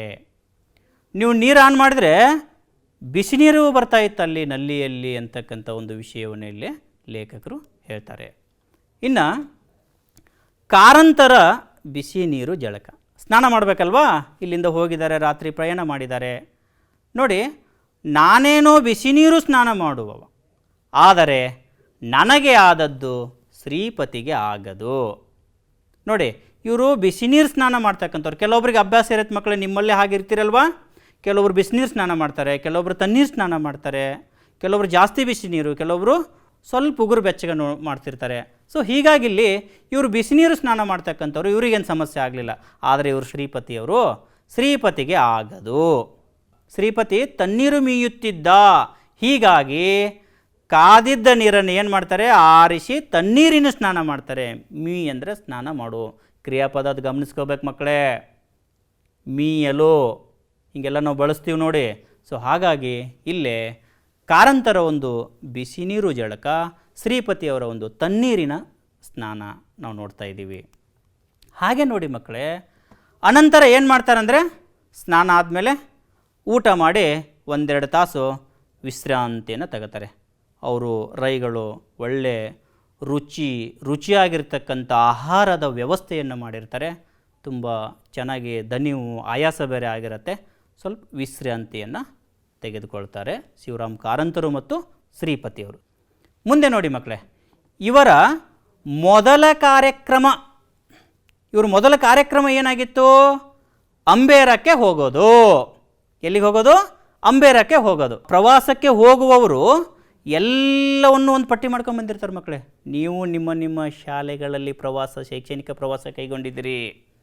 ಮೊದಲು ಯಾವ ಸ್ಥಳ ನೋಡಬೇಕು, ಯಾವತ್ತು ನೋಡಬೇಕು, ಎಷ್ಟೊತ್ತಿಗೆ ನೋಡಬೇಕು, ಎಲ್ಲ ನಿಮ್ಮ ಶಿಕ್ಷಕರು, ಮಾರ್ಗದರ್ಶಿ ಶಿಕ್ಷಕರು ಅದನ್ನು ಏನು ಮಾಡಿರ್ತಾರೆ, ಒಂದು ರೂಟ್ ಮ್ಯಾಪ್ ಹಾಕೊಂಡಿರ್ತಾರೆ. ಹಾಗೆ ಇಲ್ಲಿಯೂ ಕೂಡ ಡಾಕ್ಟರ್ ಶಿವರಾಮ್ ಕಾರಂತರು ಏನು ಮಾಡ್ತಾರೆ ಅಂದರೆ, ಮೊಟ್ಟ ಮೊದಲು ಅವ್ರು ನೋಡ್ತಕ್ಕಂಥ ಸ್ಥಳ ಯಾವುದಪ್ಪ ಅಂದರೆ ಅಂಬೇರ ಪೋರ್ಟಿಗೆ ಹೋಗ್ತಕ್ಕಂಥದ್ದು ಇವ್ರ ಕಾರ್ಯಕ್ರಮ. ಅಂಬೇರ ಪೋರ್ಟಿಗೆ ಹೇಗೆ ಹೋದರು ಅನ್ನೋದನ್ನು ಮುಂದೆ ಹೇಳ್ತಾರೆ ನೋಡಿ. ಇಲ್ಲಿ ಊರ ಹೊರಗಿರುವ ನಮ್ಮ ಮಿತ್ರ ರೈಗಳಿಗೆ ಅಂಬೇರಕ್ಕೂ ಜಯಪುರಕ್ಕೂ ನಡುವೆ ಸಿಟಿ ಬಸ್ಸು ನಡೆಯುತ್ತಿತ್ತೆಂದು ಸಹ ಗೊತ್ತಿರುವುದಿಲ್ಲ. ಅಂದರೆ ಊರ ಹೊರಗಿನ ಅವ್ರ ಮಿತ್ರರೇನಿದ್ರಲ್ವಾ, ಅವರಿಗೆ ಅಲ್ಲಿ ಸಿಟಿ ಬಸ್ ಇದೆ ಅನ್ನೋದು ಸಹ ಅವರಿಗೆ ಗೊತ್ತಿರಲಿಲ್ಲ ಅನ್ನೋ ಮಾಹಿತಿಯನ್ನು ಇಲ್ಲಿ ಲೇಖಕರು ಆ ಒಂದು ಪ್ರವಾಸ ಕಥನದಲ್ಲಿ ಬರೀತಾರೆ ಮಕ್ಕಳೇ. ಹೀಗಾಗಿ ಏನು ಮಾಡ್ತಾರೆ ಅಂದರೆ, ಅವರು ಟಾಂಗಾವನ್ನು ಗೊತ್ತು ಮಾಡಿಕೊಂಡು ನಗರದ ಮಧ್ಯಭಾಗದಿಂದ ಹಾದು ಹೋಗ್ತಾರೆ. ಯಾಕೆ ಸಿಟಿ ಬಸ್ ಓಡಾಡ್ತಾವತ್ತೆ ಗೊತ್ತಿರೋದಿಲ್ಲ ಮಿತ್ರರಿಗೆ, ರೈ ಅವರಿಗೆ. ಹಾಗಾಗಿ ಇವ್ರು ಏನು ಮಾಡ್ತಾರೆ, ರಾಜಸ್ಥಾನದ ಜೈಪುರಗಳಲ್ಲಿ ಟಾಂಗಾ ಸಾಕಷ್ಟಿದಾವೆ ಮಕ್ಕಳೇ. ಹಾಗಾಗಿ ಒಂದು ಟಾಂಗಾವನ್ನು ಗೊತ್ತು ಮಾಡಿಕೊಂಡು ನಗರದ ಮಧ್ಯಭಾಗದಿಂದ ಹಾದು ಹೋದೆವು ಅನ್ನೋ ಮಾಹಿತಿಯನ್ನು ಇಲ್ಲಿ ಲೇಖಕರು ನಮಗೆ ಕೊಡ್ತಾರೆ. ಹಾಗಾದರೆ ಮಕ್ಕಳೇ, ಇವತ್ತಿನ ಅವಧಿಯಲ್ಲಿ ನಾವು ಕಲಿತಿರುವ ವಿಷಯಗಳನ್ನು ಆಧರಿಸಿ ಮೌಲ್ಯಮಾಪನದ ಪ್ರಶ್ನೆಗಳು. ಮೊದಲ ಪ್ರವಾಸ ಕಥನ ಯಾವುದು? ಮೊದಲ ಪ್ರವಾಸ ಕಥನ ಯಾವುದು? ಸರಿ, ಮೊದಲ ಪ್ರವಾಸ ಕಥನ ದಕ್ಷಿಣ ಯಾತ್ರಾ ಚರಿತ್ರೆ. ಹೇಳಿದೀವಲ್ವ, ಯಾರು ಬರೆದಿರೋದು? ಸೂರಿ ವೆಂಕಟರಮಣ ಶಾಸ್ತ್ರಿ. ನೆನಪಿದೆಯಾ? ಹಾಂ, ಈಗ ನೆನಪಿಸ್ಕೋಬೇಕು. ಇನ್ನೊಂದು ಪ್ರಶ್ನೆ ನೋಡಿ ಮಕ್ಕಳೇ, ಸ್ವಲ್ಪ ಯೋಚನೆ ಮಾಡಬೇಕು. ನಲ್ಲಿಯ ನೀರು ಕಾದೇ ಬರುತ್ತಿತ್ತು ಏಕೆ? ಯೋಚನೆ ಮಾಡಿ, ಯಾವುದಿರ್ಬೋದು ಉತ್ತರ? ಸರಿ, ನಿಮ್ಮ ಉತ್ತರ ಸರಿ ಇದೆ ಮಕ್ಕಳೇ. ಉಸುಬಿನ ಕಾವಿನಿಂದ ನಲ್ಲಿಯ ನೀರು ಕಾದೇ ಬರುತ್ತಿತ್ತು. ಅಲ್ಲಿ ನೀರು ಕಾಯಿಸುವ ಅವಶ್ಯಕತೆಯೇ ಇರಲಿಲ್ಲ. ಈಗಾಗಲೇ ಶಿವರಾಮ್ ಕಾರಂತರು ಬಿಸಿನೀರು ಮಾಡ್ತಕ್ಕಂಥದ್ದು ಅಲ್ಲಿ ಮಾಹಿತಿ ನೋಡಿದ್ದೀವಿ. ಶ್ರೀಪತಿಯವರು ತಣ್ಣೀರು ಮಾಡ್ತಕ್ಕಂಥದ್ದು ಕೂಡ ನಾವು ಮಾಹಿತಿ ನೋಡಿದ್ದೀವಲ್ವ. ಸೊ ಹೀಗೆ ಯೋಚನೆ ಮಾಡಬೇಕು ಆ ಪ್ರಶ್ನೆಗಳು ಬಂದಾಗ ನಿಮಗೆ. ಇನ್ನು ವಿದ್ಯಾರ್ಥಿಗಳೇ, ಇಲ್ಲಿ ತನಕ ನಾವು ಯಾವ ಯಾವ ವಿಷಯದ ಬಗ್ಗೆ ಒಂದಿಷ್ಟು ಮಾಹಿತಿಯನ್ನು ತಿಳ್ಕೊಂಡಿದ್ದೀವಿ ಅಂದರೆ, ಪುನರ್ಮನನವನ್ನು ಗಮನಿಸಿದಾಗ ಆ ಒಂದು ವಿಡಿಯೋದಲ್ಲಿ ನಮ್ಮ ದೇಶದ ಪ್ರಮುಖ ಸ್ಥಳಗಳ ಪರಿಚಯವನ್ನು ನಾವು ನೋಡ್ತಾ ಇದ್ದೀವಿ. ಆಗ್ರಾ ಆಗಿರ್ಬೋದು, ಆಗ್ರಾದಲ್ಲಿರ್ತಕ್ಕಂಥ ತಾಜ್ ಮಹಲ್ ಬಗ್ಗೆ, ಹಾಗೆಯೇ ಬೇರೆ ಬೇರೆ ಪ್ರದೇಶದಲ್ಲಿರ್ತಕ್ಕಂಥ ಪ್ರಸಿದ್ಧವಾಗಿರ್ತಕ್ಕಂಥ ಯಾತ್ರಾ ಸ್ಥಳವನ್ನು ನೀವು ನೋಡಿದ್ರಿ. ಇನ್ನು ಪ್ರವಾಸ ಕಥನದ ಅರ್ಥ ಮತ್ತು ಮಹತ್ವವನ್ನು ಕೂಡ ತಾವು ಗಮನಿಸಿದ್ರಿ. ಇನ್ನು ಬೆಡಗಿನ ತಾಣ ಜೈಪುರ ಪಾಠದ ಒಂದು ಯಾವ ಆಶಯ ಭಾವವನ್ನು ಹೊಂದಿದೆ, ಯಾವ ಹಿನ್ನೆಲೆಯನ್ನು ಹೊಂದಿರತಕ್ಕಂಥದ್ದು ಈ ಬೆಡಗಿನ ತಾಣ ಜೈಪುರ ಅನ್ನೋದು ಕೂಡ ನೀವು ಗಮನಿಸಿದ್ರಿ. ಹಾಗೆ ಲೇಖಕರಾಗಿರ್ತಕ್ಕಂಥ ಶಿವರಾಮ್ ಕಾರಂತರ ಪರಿಚಯವನ್ನು ಕೂಡ ನಾವು ನೋಡೋದು. ಅವರು ಬರೆದಿರ್ತಕ್ಕಂಥ ಕಾದಂಬರಿಗಳಾವು, ಕಥಾ ಸಂಕಲನಗಳಾವವು, ಹೀಗೆ ಸಾಕಷ್ಟು ವಿಚಾರಗಳನ್ನು ನೀವು ಅಲ್ಲಿ ತಿಳ್ಕೊಂಡಿದ್ದೀರಿ. ಇನ್ನು ಅಲ್ಲಿ ಬಂದಿರತಕ್ಕಂಥ ಜಯಪುರ ರೈಲು ನಿಲ್ದಾಣದಲ್ಲಿ ಅವ್ರ ಮಿತ್ರರು ಸಮಾಗಮ ಹೇಗಾದರು ಅನ್ನೋ ವಿಚಾರವನ್ನು ಲೇಖಕರಲ್ಲಿ ಹೇಳಿದ್ದಾರೆ. ಇನ್ನು ಮರುಭೂಮಿಯಲ್ಲಿರ್ತಕ್ಕಂಥ ಒಂದು ರೈಗಳ ಮನೆ, ಅಲ್ಲಿ ಇವರು ಯಾವ ರೀತಿ ಸ್ನಾನವನ್ನು ಮಾಡಿದರು, ಜಳಕವನ್ನು ಮಾಡಿದರು, ಅಲ್ಲಿ ಊಟ ಮಾಡಿರ್ತಕ್ಕಂಥದ್ದು, ಊಟ ಆದ ನಂತರ ವಿಶ್ರಾಂತಿ ಪಡೆದುಕೊಂಡು ಮೊದಲ ಕಾರ್ಯಕ್ರಮ ಎಲ್ಲಿಗೆ ಹೋಗೋದಾಗಿತ್ತು? ಅವ್ರದ್ದು ಅಂಬೇರಕ್ಕೆ ಹೋಗುವುದಾಗಿತ್ತು. ಇಷ್ಟೆಲ್ಲ ವಿಚಾರಗಳನ್ನು ಮಕ್ಕಳೇ ನೀವೆಲ್ಲ ಅರ್ಥ ಮಾಡಿಕೊಂಡಿದ್ದೀರಿ. ಹಾಗಾದರೆ ಇನ್ನು ಮನೆ ಕೆಲಸ ಮಕ್ಕಳೇ, ನಿಮಗೆ ಕೊಟ್ಟಿರುವ ಪ್ರಶ್ನೆಗೆ ಒಂದು ವಾಕ್ಯದಲ್ಲಿ ಉತ್ತರಿಸಿರಿ. ಮಧ್ಯಾಹ್ನ ವೇಳೆ ನೀರು ಕಾಯಿಸುವ ಅಗತ್ಯವಿಲ್ಲ ಏಕೆ? ಎರಡನೇ ಪ್ರಶ್ನೆ, ಒಂದನೇದು ಬರ್ಕೊಂಡ್ರಾ? ಮಧ್ಯಾಹ್ನ ವೇಳೆ ನೀರು ಕಾಯಿಸುವ ಅಗತ್ಯವಿಲ್ಲ ಏಕೆ? ಎರಡನೇದು, ಪ್ರವಾಸ ಕಥನ ಎಂದರೇನು? ಗಮನಿಸ್ಕೊಳ್ಳ್ರಲ್ಲಿ ಹೇಳಿದೆ ನಾನು ನಿಮಗೆ. ಮೂರನೇ ಪ್ರಶ್ನೆ, ನಾಡಿನ ಪ್ರವಾಸ ಕಥನಕ್ಕೆ ಒಂದು ಉದಾಹರಣೆ ಕೊಡಿ. ನಾಡಿನ ಪ್ರವಾಸ ಕಥನಕ್ಕೆ ಒಂದು ಉದಾಹರಣೆ ಕೊಡಿ. ಇನ್ನು ಎರಡನೇ ಮೇನ್ ಮಕ್ಕಳೇ, ಕೊಟ್ಟಿರುವ ಪ್ರಶ್ನೆಗೆ 8-10 ವಾಕ್ಯಗಳಲ್ಲಿ ಉತ್ತರಿಸಿ. ದೇಶ ಸುತ್ತಿ ನೋಡು, ಕೋಶ ಓದಿ ನೋಡು, ಈ ಗಾದೆ ಮಾತನ್ನು ನಿಮ್ಮದೇ ಆದ ವಾಕ್ಯದಲ್ಲಿ ವಿವರಿಸಬೇಕು. ಮನೆಯಲ್ಲಿ ಇವೆಲ್ಲ ಪ್ರಶ್ನೆಗಳಿಗೆ ಉತ್ತರವನ್ನು ಬರೆದು ನಿಮ್ಮ ಕನ್ನಡ ಭಾಷಾ ಶಿಕ್ಷಕರಿಗೆ ನೀವು ತೋರಿಸ್ಬೇಕು ಮಕ್ಕಳೇ. ಬರಿತೀರಲ್ವಾ ಜಾನ ಮಕ್ಕಳು? ಇನ್ನು ಉಳಿದ ವಿಷಯವನ್ನು ಮುಂದಿನ ಅವಧಿಯಲ್ಲಿ ನೋಡೋಣ ಮಕ್ಕಳೇ. ದೇಶವ ಸುತ್ತು ಕೋಶವ ಓದು ಜ್ಞಾನವ ಪಡೆದು ಜಾಣನಾಗು. ಇಲ್ಲಿ ತನ ಈ ಒಂದು ಅವಧಿಯಲ್ಲಿ ಬೆಡಗಿನ ತಾಣ ಜಯಪುರ ಈ ಒಂದು ಗದ್ಯಪಾಠದ ಅಡಿಯಲ್ಲಿ ಸಾಕಷ್ಟು ವಿಚಾರಗಳನ್ನು ನಿಮ್ಮ ಜೊತೆ ನಾನು ಹಂಚಿಕೊಂಡಿದ್ದೀನಿ. ನಿಮ್ಮೆಲ್ಲರಿಗೂ ಶುಭವಾಗಲಿ. ನಾನು ಈರಪ್ಪ ಮಹಾಲಿಂಗಪುರ್. ನಮಸ್ಕಾರ.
नमस्ते बच्चों, कैसे हैं आप सब? घर में हैं तो ज़रूर सुरक्षित होंगे। बड़े उत्साह के साथ आज की कक्षा का इंतज़ार कर रहे हैं।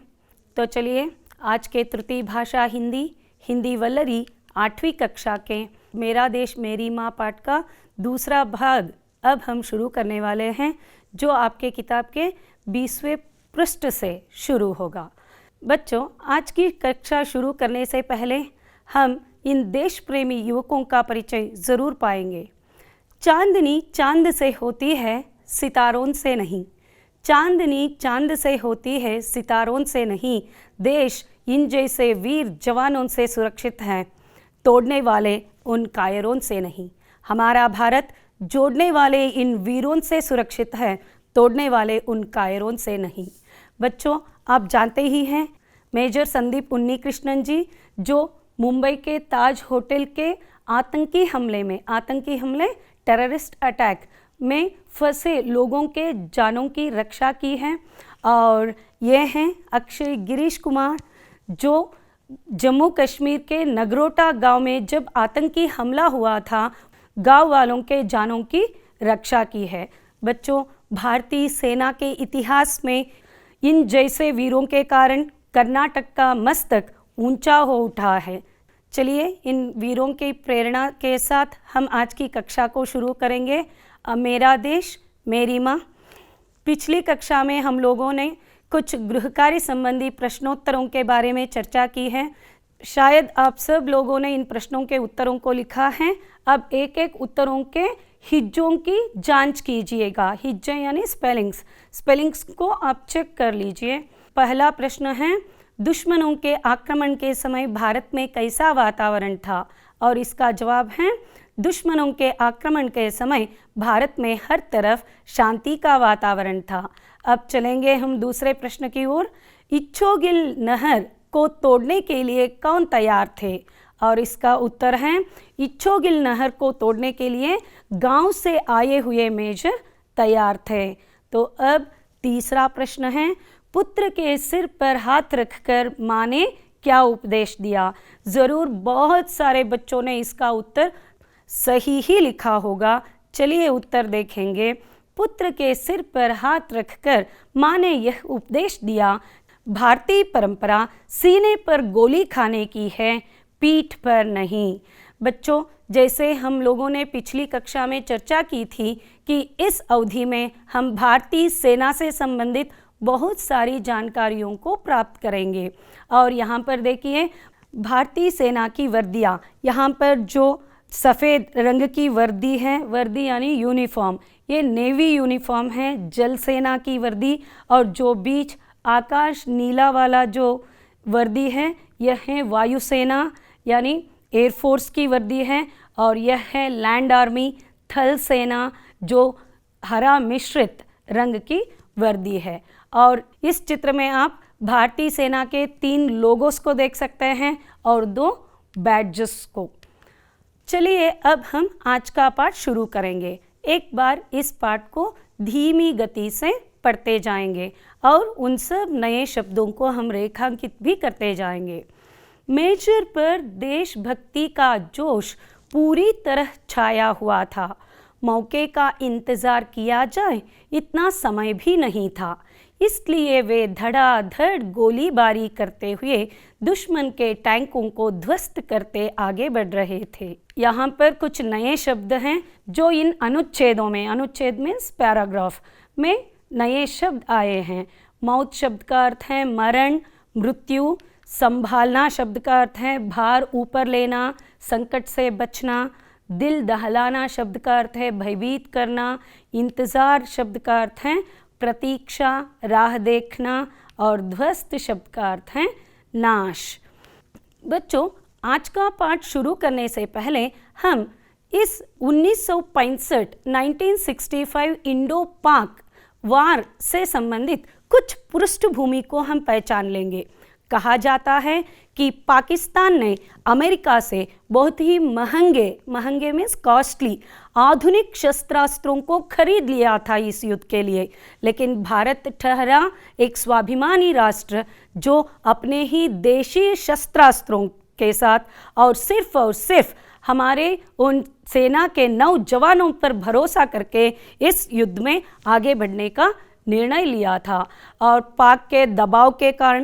पाकिस्तान के दबाव के कारण अमेरिका ने भारत को चेतावनी भी दी, अगर भारतीय सेना को सरहदों से यानी बॉर्डर से वापस नहीं बुलाया जाएगा तो भारत के लिए गेहूं का आयात बंद कर दिया जाएगा, आयात यानी आमदू बंद कर दिया जाएगा। लेकिन उस समय भारत के स्वाभिमानी प्रधानमंत्री जी ने सारे भारतीय जनता के सामने सोमवार उपवास व्रत की मांग की। सिर्फ सोमवार ही नहीं, जब बन पाए उस दिन उपवास बनाए रखें ताकि जो अनाज इससे बचेगा वो हमारे सैनिकों के लिए और कुछ अगले फसल यानी फूड क्रॉप आने तक, अनाज मीन्स फूड ग्रेन, बचा के रख सकते हैं। और तभी जनता को उद्देशित करके लाल बहादुर शास्त्री, जो उस समय के स्वाभिमानी प्रधानमंत्री श्री लाल बहादुर शास्त्री जी ने सारे भारत की जनता को उद्देशित करके यही बयान दिया था, अगर तलवार की नोक पर या आटम बम के डर से कोई हमारे देश को झुकाना चाहे, दबाना चाहे, यह देश हमारा दबने वाला नहीं। तो एक सरकार के नाते हमारे क्या जवाब हो सकता है सिवाय इसके कि हम हथियारों का जवाब हथियारों से दें। भारत देश के मजबूत नायक के बयान के बाद कैसे हमारे गांव से आया हुआ मेजर पीछे रह सकता था। उस पर अब देशभक्ति का जोश पूरी तरह छाया हुआ था। हब्बित्तू जोश, स्पिरिट, उत्साह। मौके का इंतज़ार किया जाए इतना समय भी नहीं था। इंतज़ार यानी निरीक्षण करना, मौका, अवकाश। तो उस मेजर ने मौके के लिए इंतज़ार नहीं किया, जब शत्रु मेरे सामने आएंगे तब मैं आक्रमण करूंगा, बिल्कुल भी नहीं। जब बन जाए, जहां बन पाए, वह खुद शत्रुओं पर आक्रमण कर देते थे और जो उनका लक्ष्य था उस जगह से सैनिकों को भगाने की कोशिश कर रहे थे। सफलता के भूखों के साथ हमेशा यही होता है बच्चों, हंगर्स ऑफ सक्सेस, इनके साथ यही होता है बच्चों कि ये सफलता की भूखें मौके का इंतज़ार करके नहीं बैठते, बल्कि वे स्वयं मौके को ढूंढ लेते हैं। इसी तरह यह मेजर भी अब खुद मौके को ढूंढने लगा ताकि अपनी शक्ति से शत्रु सेना को दूर भगाए और देश की रक्षा करे। इसलिए वे धड़ाधड़ गोलीबारी करते हुए दुश्मन के टैंकों को ध्वस्त करते आगे बढ़ रहे थे। ध्वस्त, नाश, गोलीबारी यानी फायरिंग। तो इसलिए वे स्वयं शत्रुओं के स्ट्राइकर्स और टैंकर्स जो भी सामने आते थे उन पर आक्रमण करते, उन्हें नाश करते हुए आगे बढ़ रहे थे। जो ही हमारे मेजर दुश्मनों के टैंकों को, स्ट्राइकर्सों को ध्वस्त करते हुए, नाश करते हुए आगे बढ़ रहे थे, त्यों ही दुश्मन की कई गोलियां सनसनाती यानी आवाज़ बनाती हुई और मेजर के हाथ व पेट में घुस गई। ज्यों-ज्यों ये आगे बढ़ते गए, शत्रु सेना के सामने ज्यों-ज्यों आगे बढ़ते गए, त्यों-त्यों गोलियां आकर उनके हाथ व पेट में घुसती गई। मगर भारतीय परंपरा सीने पर गोली खाने की है, पीठ पर नहीं। माँ के ये शब्द प्रेरणा दे रहे थे। ज्यों ही गोली आकर उन्हें लग जाती थी तब तुरंत उन्हें माँ की वो बातें याद आया करती थी कि भारतीय परंपरा सीने पर गोली खाने की है, पीठ पर नहीं। ये शब्द याद आते ही और भी फुर्ती के साथ मेजर युद्ध भूमि में आक्रमण करने लगते थे। वे चोट की परवाह किए बगैर आगे बढ़ते रहे और गोलियां आकर उनके सीने में घुसती गई सिक्की हाकिಕೊಳ್ಳುವುದು बगैर इल्लदे परवाह किए बगैर, थॉटफुलनेस, उसकी ओर ध्यान ही नहीं है, इसे हम परवाह किए बगैर कहते हैं। तो चोट लगी है, दर्द हो रहा है, खून बह रहा है, होने पर भी उसकी परवाह किए बिना हमारा मेजर बड़ी फुर्ती के साथ युद्ध भूमि में आगे बढ़ते गए। अब तक तो सिर्फ हाथ और पेट में गोलियां लग रही थी, लेकिन अब मेजर के सीने में गोलियां घुसती गई। ज्यों ज्यों ये और भी तेजी से आगे बढ़ते रहे, त्यों त्यों शत्रुओं की गोलियां आकर इनके सीने में, सीने यानी छाती, ये भाग के घुसती गई।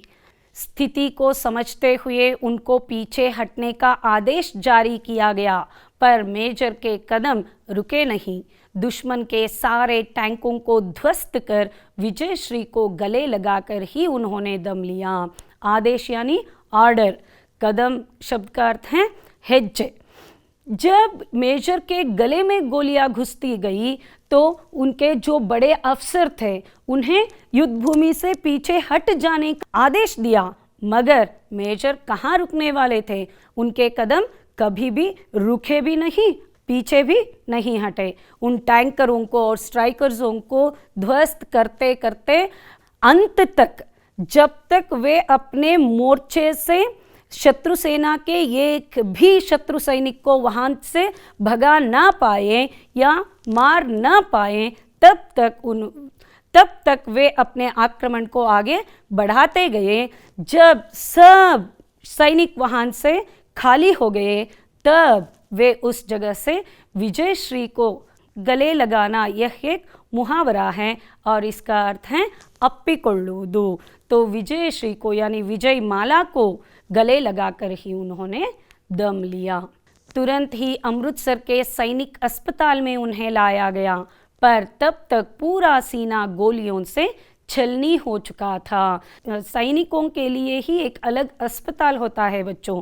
उस अस्पताल में इस मेजर को वहाँ पर लाया गया, जो पंजाब का एक प्रदेश है अमृतसर। अमृतसर के सैनिक अस्पताल में इन्हें लाया गया और यहाँ पर तुलना कीजिए, छलनी यह होती है बच्चों, और आप कल्पना कर सकते हैं कि उनका पूरा सीना इस तरह छलनी की तरह हो चुका था। गोलियां जो सीने में चुभ रहे थे वे उनके हृदय को या छाती को इस तरह छलनी बना दिए थे। रूंधे गले से अधिकारियों ने पूछा, आपकी कोई अंतिम इच्छा है? रूंधा गला यानी रोने की आवाज़। वहाँ पर जो भी ऊंचे अधिकारी थे वे मेजर से पूछने लगे कि आपकी कोई अंतिम इच्छा है, क्योंकि उन अफसरों को यकीन आ गया था कि शायद अब मेजर बच नहीं पाएंगे। बच्चों, इस युद्ध से संबंधित मैं आप लोगों को इन दो अफसरों को परिचित कराना चाहती हूँ। ये है इयान कार्डज़ो, जो सन 1962, सन 1965 और सन 1971 तीनों युद्धों में भाग ले चुके हैं, और ये हैं अब्दुल हमीद, जो सन 1965 के युद्ध में बहुत ही अहम भूमिका यानी इम्पॉर्टेंट रोल अदा कर चुके हैं। और इन दोनों की किस्से यानी कहानियाँ, इन दोनों की किस्से बहुत ही रोमांचक है। मैं चाहती हूँ आप लोग 1965 के डॉक्यूमेंट्री को देखेंगे तो इन दो वीरों के बहुत सारे इस तरह के रोमांचित किस्से या कहानियाँ आपको सुनने पड़ेंगे। तो ऐसे अफसर उस मेजर से पूछने लगे कि क्या आपकी कोई अंतिम इच्छा है? गोलियां सीने में कसक रही थी वत्तुतित्तु, गोलियां सीने में कसक रही थी। मेजर ने चेहरे पर मुस्कान लाते हुए कहा, मुस्कान यानी मुगुलनगे। तो शत्रुओं की जो गोलियां सीने में चुभ रही थी वे कसक रही थी, पर उनके चेहरे पर मुस्कान था। वे मुस्कान लाते हुए मेजर ने अधिकारियों से कहा कि हाँ है, मेरी माँ तक संदेश पहुँचा देना, तुम्हारे बेटे ने गोलियाँ सीने पर ही खाई है, पीठ पर नहीं।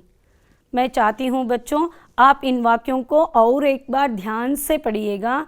हाँ है, मेरी माँ तक संदेश पहुँचा देना, तुम्हारे बेटे ने गोलियाँ सीने पर खाई है, पीठ पर नहीं। तो धन्य है ऐसी माता जो अपने बच्चों को इस दिन के लिए तैयार करती है, और सैनिक भी बस इसी दिन के लिए तैयार होते हैं।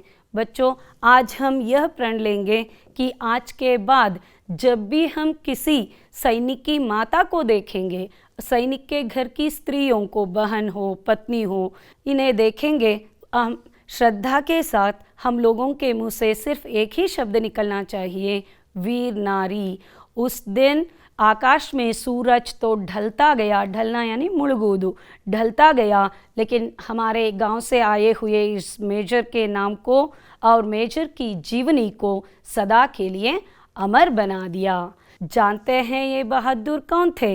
ये भारतीय सेना के अफसर मेजर आशाराम त्यागी थे, जिन्होंने माँ के वचनों का पालन करते हुए अपनी मातृभूमि की रक्षा के लिए प्राणों की बाजी लगा दी। प्राणों की बाजी लगाना यह एक मुहावरा है, अंदर प्राणवन्ने पणक्किडुवुदु। तो गांव से आए हुए वह मेजर ये ही थे, मेजर आशाराम त्यागी। दीपक बुझ गया, पर उसकी अमर ज्योति युगों तक देशभक्तों को राह दिखाती रहेगी। बच्चों, उस दिन मेजर के प्राणों का दीपक तो बुझ गया, पर उनका नाम, उनकी जीवनी और उनकी यशोगाथा युगों तक भारतीय सभी युवाओं को प्रेरणा स्रोत बनी रहेगी। अब इस चित्र में आप लोग देख सकते हैं कि जिस प्रकार सन 1965 के युद्ध के बाद भारतीय सेना ने भारतीय तिरंगे को उस सरहदों पर, बॉर्डर में फहराने की कोशिश की थी। और चलिए अब हम मेजर आशाराम त्यागी जी के जीवन से और भी जानकारी प्राप्त करें। इनका जन्म 2 जनवरी 1939, 2 जनवरी 1939 में हुआ था और इनका जन्म स्थान है फतेहपुर मोदीनगर, गाज़ियाबाद, उत्तर प्रदेश में इनका जन्म हुआ था। और इन्होंने जिस युद्ध में भाग लिया था वह है डोगराई युद्ध, जो सन 1965 इंडो पाक वार से भी जाना जाता है। और इनकी मृत्यु हुई थी 21 सितंबर सन 1965 डोगराई, जहाँ पर इन्होंने युद्ध किया था, जो अब पाकिस्तान का एक प्रदेश भी है। उस समय छपित समाचार पत्र के मुख्यांश को आप देख सकते हैं बच्चों, गोली सीने पर खाना बेटा। तो शायद आप अंदाजा लगा सकते हैं माँ की बातों को। आशाराम त्यागी जी भारतीय सेना के मेजर थे। 21 सितंबर सन 1965 के भारत पाकिस्तान युद्ध में वे शहीद हुए। बच्चों, शहीद उन व्यक्तियों को कह सकते हैं जो मातृभूमि के लिए लड़ते हुए अपने प्राणों को त्याग कर देते हैं, जैसे कन्नड़ा में हुतात्मा, मार्टायर। युद्धोपरांत उन्हें महावीर चक्र प्रदान कर सम्मानित किया गया। तो युद्ध के बाद इन्हें महावीर चक्र की उपाधि भी मेजर आशाराम त्यागी जी को दिया गया था। बच्चों, यह वीर योद्धा आशाराम त्यागी और जो ये सब वीर योद्धा जो अब भी, आज भी भारतीय सरहदों पर तैनात होकर देश की रक्षा कर रहे हैं, इन सब लोगों की प्रेरणा से हम देश के प्रति और राष्ट्रभक्ति के प्रति जागरूक हो जाएं। इसलिए यहाँ पर एक गीत आपके सामने प्रस्तुत हैं। लेकिन बच्चों, इस गीत के साथ साथ यहाँ पर जो चित्र दिखाए जाएंगे उसकी ओर ज़रूर ध्यान दीजिएगा, क्योंकि जैसे हमने पिछली कक्षा में चर्चा की थी कि इस अवधि में हम भारतीय सेना से संबंधित और भी जानकारियाँ प्राप्त करेंगे, क्योंकि इस गाने के दौरान जो चित्र यहाँ पर आपको दर्शाए जाएंगे वे होंगे भारतीय सेना के कुछ वाहन, जैसे मिग एयर फ्लाइट्स और सबमरीन्स, और थल सेना में उपयोग होने वाले बहुत सारे शस्त्रास्त्र, और इन सब का चित्र आप यहाँ पर देख सकते हैं। तो चलिए अब हम गाना सुनेंगे। ताकत वतन की हमसे है, हिम्मत वतन की हमसे है, इज्जत वतन की हमसे है, इंसान के हम रखवाले, पहरेदार हिमालय के हम, जोखे हैं तूफान के, सुनकर गरज हमारी सीने फट जाते चट्टान के, आहा हा हा हा। ताकत वतन की हमसे है, हिम्मत वतन की हमसे है, इज्जत वतन की हम्स है, इंसान के हम रखवाले। सीना है वो लाट का अपना, फूलों जैसा दिल है। मन में विद्या जल का पल है, मन में ताज महल है। आहा हा हा हा हा हा, ताकत वतन की हम्स है, हिम्मत वतन की हम्स है, इज्जत वतन की हम्स है। इंसान के हम रखवाले, इंसान के हम रखवाले, इंसान के हम रखवाले। अब हमारा अगला भाग होगा सेना के अधिकारियों के अभिधान यानी डेसिग्नेशन, हुद्देगड़ू। भारत के सेना के जो उप विभाग हैं उनके अधिकारियों के नाम और उनका ओहदा, ओहदा शब्द का अर्थ भी हुद्देगड़ू होता है। तो यह जानने की कोशिश करेंगे। थल सेना यानी लैंड आर्मी, और इस थल सेना के मुखिया को हम जनरल कहते हैं। और जल सेना नेवी यानी जलपड़े, इसके मुखिया को हम एडमिरल कहते हैं। और वायुसेना यानी एयरफोर्स, इसके मुखिया को हम एयर चीफ मार्शल भी कहते हैं। और बच्चों, क्या आप लोगों को पता है इन तीनों सेनाओं का निरीक्षण कौन करता है? इन तीन सेनाओं के निरीक्षण करते हैं भारत के राष्ट्रपति। इन तीन सेनाओं का निरीक्षण भारत के राष्ट्रपति ही करते हैं। यहाँ पर देखिए, महोदय पुल्लिंग शब्द है। जब प्रतिभा सिंह पाटिल जी भारत की राष्ट्रपति बनी थी तो यह हो गया राष्ट्रपति महोदया। महोदय के लिए स्त्रीलिंग रूप है महोदया। तो आगे चलिए, अब हम आज भारत के जनरल यानी थल सेना के मुखिया कौन हैं उनका नाम जानेंगे। जनरल यानी थल सेना के मुखिया हैं मनोज मुकुंद नरवाणे। अब देखिए, एडमिरल नेवी के लीडर, और नेवी के लीडर एडमिरल जो हैं और वो हैं करमबीर सिंह। और एयर चीफ मार्शल यानी वायुसेना के मुखिया जो हैं ये हैं राकेश कुमार सिंह भदौरिया। तो बच्चों, अब इस पाठ में निहित कुछ विरुद्धार्थक शब्दों को हम जानने की कोशिश करेंगे। अच्छा शब्द का विलोम शब्द है यानी विरुद्ध अर्थ देने वाला शब्द है बुरा। बड़ा शब्द का विरुद्ध अर्थ देने वाला शब्द है छोटा। आगे शब्द का विरुद्ध अर्थ वाला शब्द है पीछे। दोस्त शब्द का विरुद्ध अर्थ वाला शब्द है दुश्मन।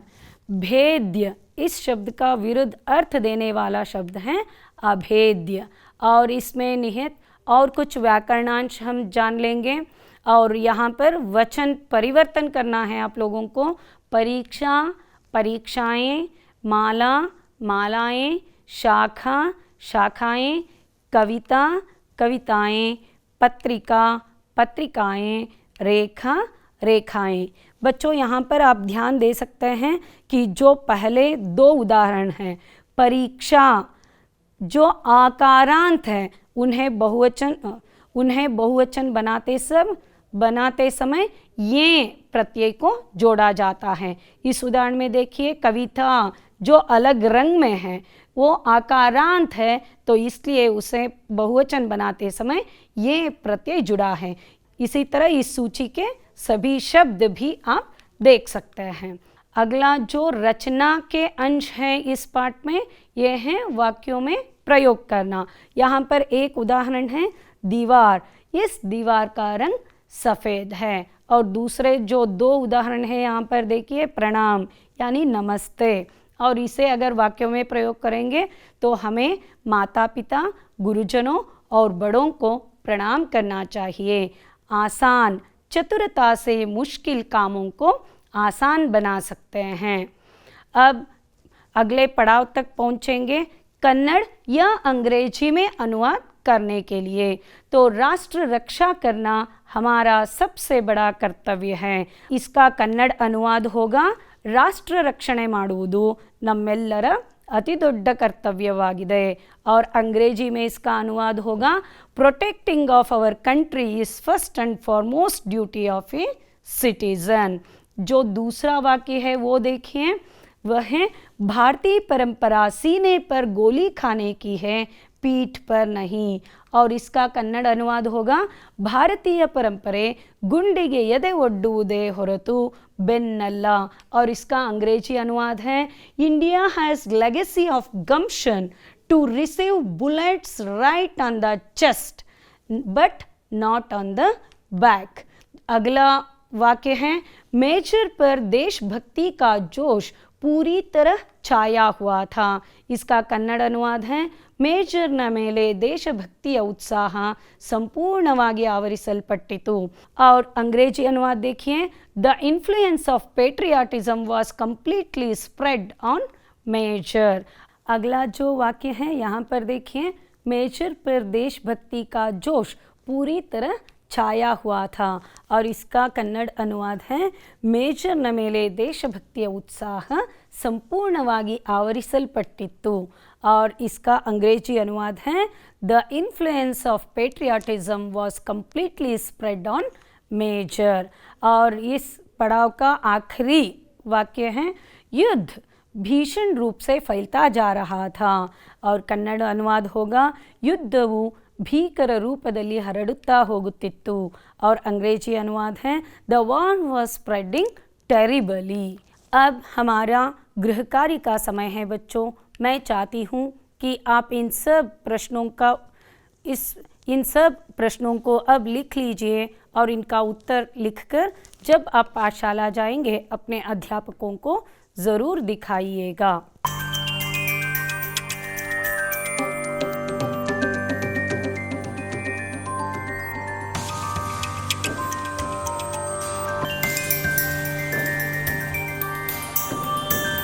बच्चों अब हम मेजर आशाराम त्यागी जी और उनके माँ इन दोनों के जीवन से परिचित होने के बाद यह तो निर्णय कर ही लें कि आज के बाद जब भी हमारे सामने हीरो यानी नायक या महानायक का जिक्र होगा तो सिर्फ हम इन जैसे रियल लाइफ हीरोज़ को असली जीवन के नायकों को ही अपना हीरो मानेंगे।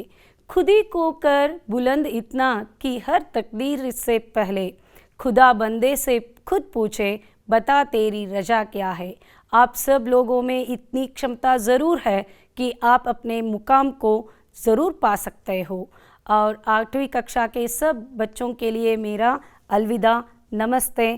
आशा है मेरा देश मेरी माँ इस पाठ के दौरान हम मेजर आशाराम त्यागी जी के जीवनी के साथ साथ भाषाभ्यास से संबंधित बहुत सारे अंशों से अपने आप को अवगत करा चुके हैं। धन्यवाद।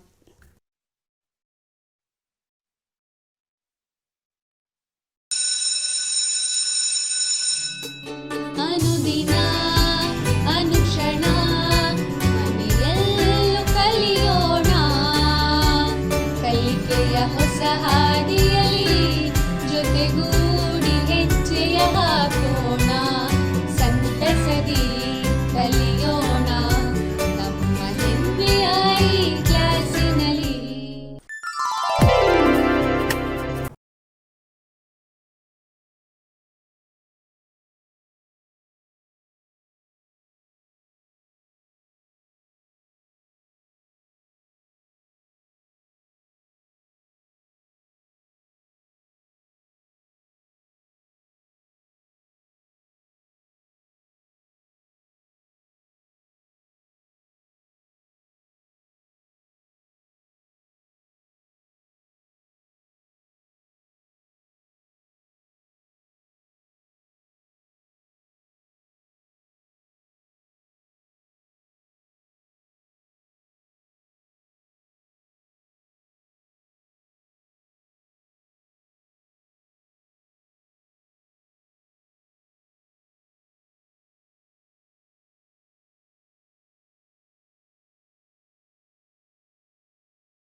ಅನುದಿನ ಅನುಕ್ಷಣ ಮನೆಯಲ್ಲೂ ಕಲಿಯೋಣ ಕಲಿಕೆಯ ಹೊಸ ಹಾದಿಯಲಿ ಜೊತೆಗೂಡಿ ಹೆಜ್ಜೆಯ ಹಾಕೋಣ ಸಂತಸದಿ ಕಲಿಯೋಣ ನಮ್ಮ ಹೆಮ್ಮೆಯ ಈ ಕ್ಲಾಸಿನಲ್ಲಿ.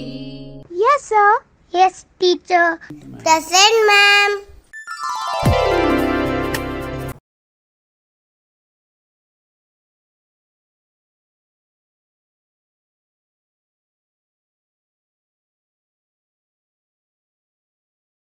हरि ओं सर्वेषां संस्कृतछात्राणां स्वागतं. पठामि संस्कृतं नित्यं वदामि संस्कृतं सदा ध्यायामि संस्कृतं सम्यक् वन्दे संस्कृतमातरं. विद्यागमयोजनायाः संवेदमालिकायां प्रथमभाषा संस्कृतस्य कक्षायाः कृते सर्वेषां छात्राणां हार्दं स्वागतम्. ಆತ್ಮೀಯ 8ನೇ ತರಗತಿಯ ಸಂಸ್ಕೃತ ವಿದ್ಯಾರ್ಥಿಗಳೇ, ನೀವೆಲ್ಲ 7ನೇ ತರಗತಿಯನ್ನು ಮುಗಿಸಿ ಈಗ ತಾನೇ 8ನೇ ತರಗತಿಗೆ ಪ್ರವೇಶ ಪಡೆದಿದ್ದೀರಾ. ಎಲ್ಲರೂ ಪ್ರಥಮ ಭಾಷೆ ಸಂಸ್ಕೃತವನ್ನು ಪ್ರೀತಿಯಿಂದ ಓದಬೇಕು ಅಂತ ಆಗಮಿಸಿದ್ದೀರಾ. ನಿಮಗೆ ಶುಭವಾಗಲಿ. ಈ ಸಂಸ್ಕೃತ ಭಾಷೆ ಅತ್ಯಂತ ಪ್ರಾಚೀನವಾದ ಭಾಷೆ. ಕಾವ್ಯ, ಪುರಾಣ, ಇತಿಹಾಸ, ರಾಮಾಯಣ, ಮಹಾಭಾರತಾದಿ ಶ್ರೇಷ್ಠ ಗ್ರಂಥಗಳಲ್ಲಿ ಇದರಲ್ಲಿದ್ದಾವೆ. ಇದನ್ನು ನಾವು ಅಧ್ಯಯನ ಮಾಡೋಣ. ಪಶ್ಯಂತು ಪ್ರಿಯ ಛಾತ್ರಾಃ, ಮೇಘಾಃ ತತ್ರ ತತ್ರ ವಿದ್ಯಮಾನಾಃ ಏಕತ್ರೈವ ಆಗಚ್ಚಂತಾಃ ಸಂತಿ. ಪಶ್ಯಂತು ಮೇಘಾನಾಂ ಮೇಲನಂ ಭವತಿ. ಚದುರಿದ ಮೋಡಗಳು ಒಂದೇ ಕಡೆ ಬಂದು ಸೇರ್ಕೊಳ್ಳುತ್ತವೆ. ಕಿಂ ವದಾಮಃ ವಯಂ? ಪಶ್ಯತು ಅನ್ಯತ್ ಉದಾಹರಣಂ. ಯದಾ ಆನಂದಃ ಭವತಿ ಮಾನವಸ್ಯ ಸಹ ತದಾ ಕಿಂ ಕರೋತಿ? ಕರತಾಡನಂ ಕರೋತಿ. ಕಿಂ ವದಾಮಃ ಸಂಸ್ಕೃತೇನ? ಕರತಾಡನಂ. ಚಪ್ಪಾಳೆ ಹಾಕಿ ಅಭಿನಂದನೆಯನ್ನು ಹೇಳ್ತೀವಿ. ಒಳ್ಳೆಯ ಅಂಕ ಬಂದಿದೆ ನಿನಗೆ, ನಿನ್ನ ಭವಿಷ್ಯ ಉಜ್ವಲವಾಗಲಿ ಅಂತ ಹೇಳ್ತೀವಿ ಅಲ್ವಾ. ದ್ವಯೋಃ ಕರಯೋಃ ಸಂಯೋಗಃ ಇತಿ ವದಾಮಃ. ಎರಡು ಹಸ್ತಗಳ ಮಧ್ಯೆ ಸಂಯೋಗ ಆಗಿದೆ. ಏವಂ ಅಗ್ರೆ ಪಶ್ಯಾಮಃ. ನಮಸ್ತೆ ಗುರುಜಿ ಇತಿ ವದಾಮಃ. ನಮಸ್ತೆ ಆಚಾರ್ಯ ಇತಿ ವದಾಮಃ. ತದಾ ಅಪಿ ಪಶ್ಯತು, ಶಿಶುಃ ಅಸ್ತಿ, ಬಾಲಕಃ, ಸಹ ಮೃದಂಗವಾದನಂ ಕರೋತಿ. ಆರಂಭೆ ನಮಸ್ತೆ ಗುರುಜಿ ಇತಿ ವದತಿ. ನಮಸ್ತೆ ಆಚಾರ್ಯ ಅಂದರೆ ಗುರುಗಳನ್ನು ನಮಿಸಿ ವಿದ್ಯಾಭ್ಯಾಸ ಮಾಡಬೇಕು ಅನ್ನೋದು ನಮ್ಮ ಪ್ರಾಚೀನ ಪರಂಪರೆ. ಅದಕ್ಕನುಗುಣವಾಗಿ ನಮಸ್ತೆ ಇತಿ ವದನ್ನಸ್ತಿ. ಅತ್ರಾಪಿ ದ್ವಯೋಃ ಕರಯೋಃ ಅತ್ರ ಸಂಬಂಧಃ ಜಾತಃ, ಸಂಯೋಗಃ ಜಾತಃ. एवं अत्र तर्हि कः सम्बन्धः?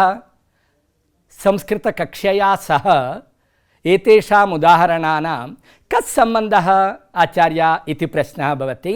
पश्यतु, अत्रापि द्वयोः वर्णयोः संयोगः भवति. उदाहरणार्थं देवालयः इति शब्दः स्वीकृतः.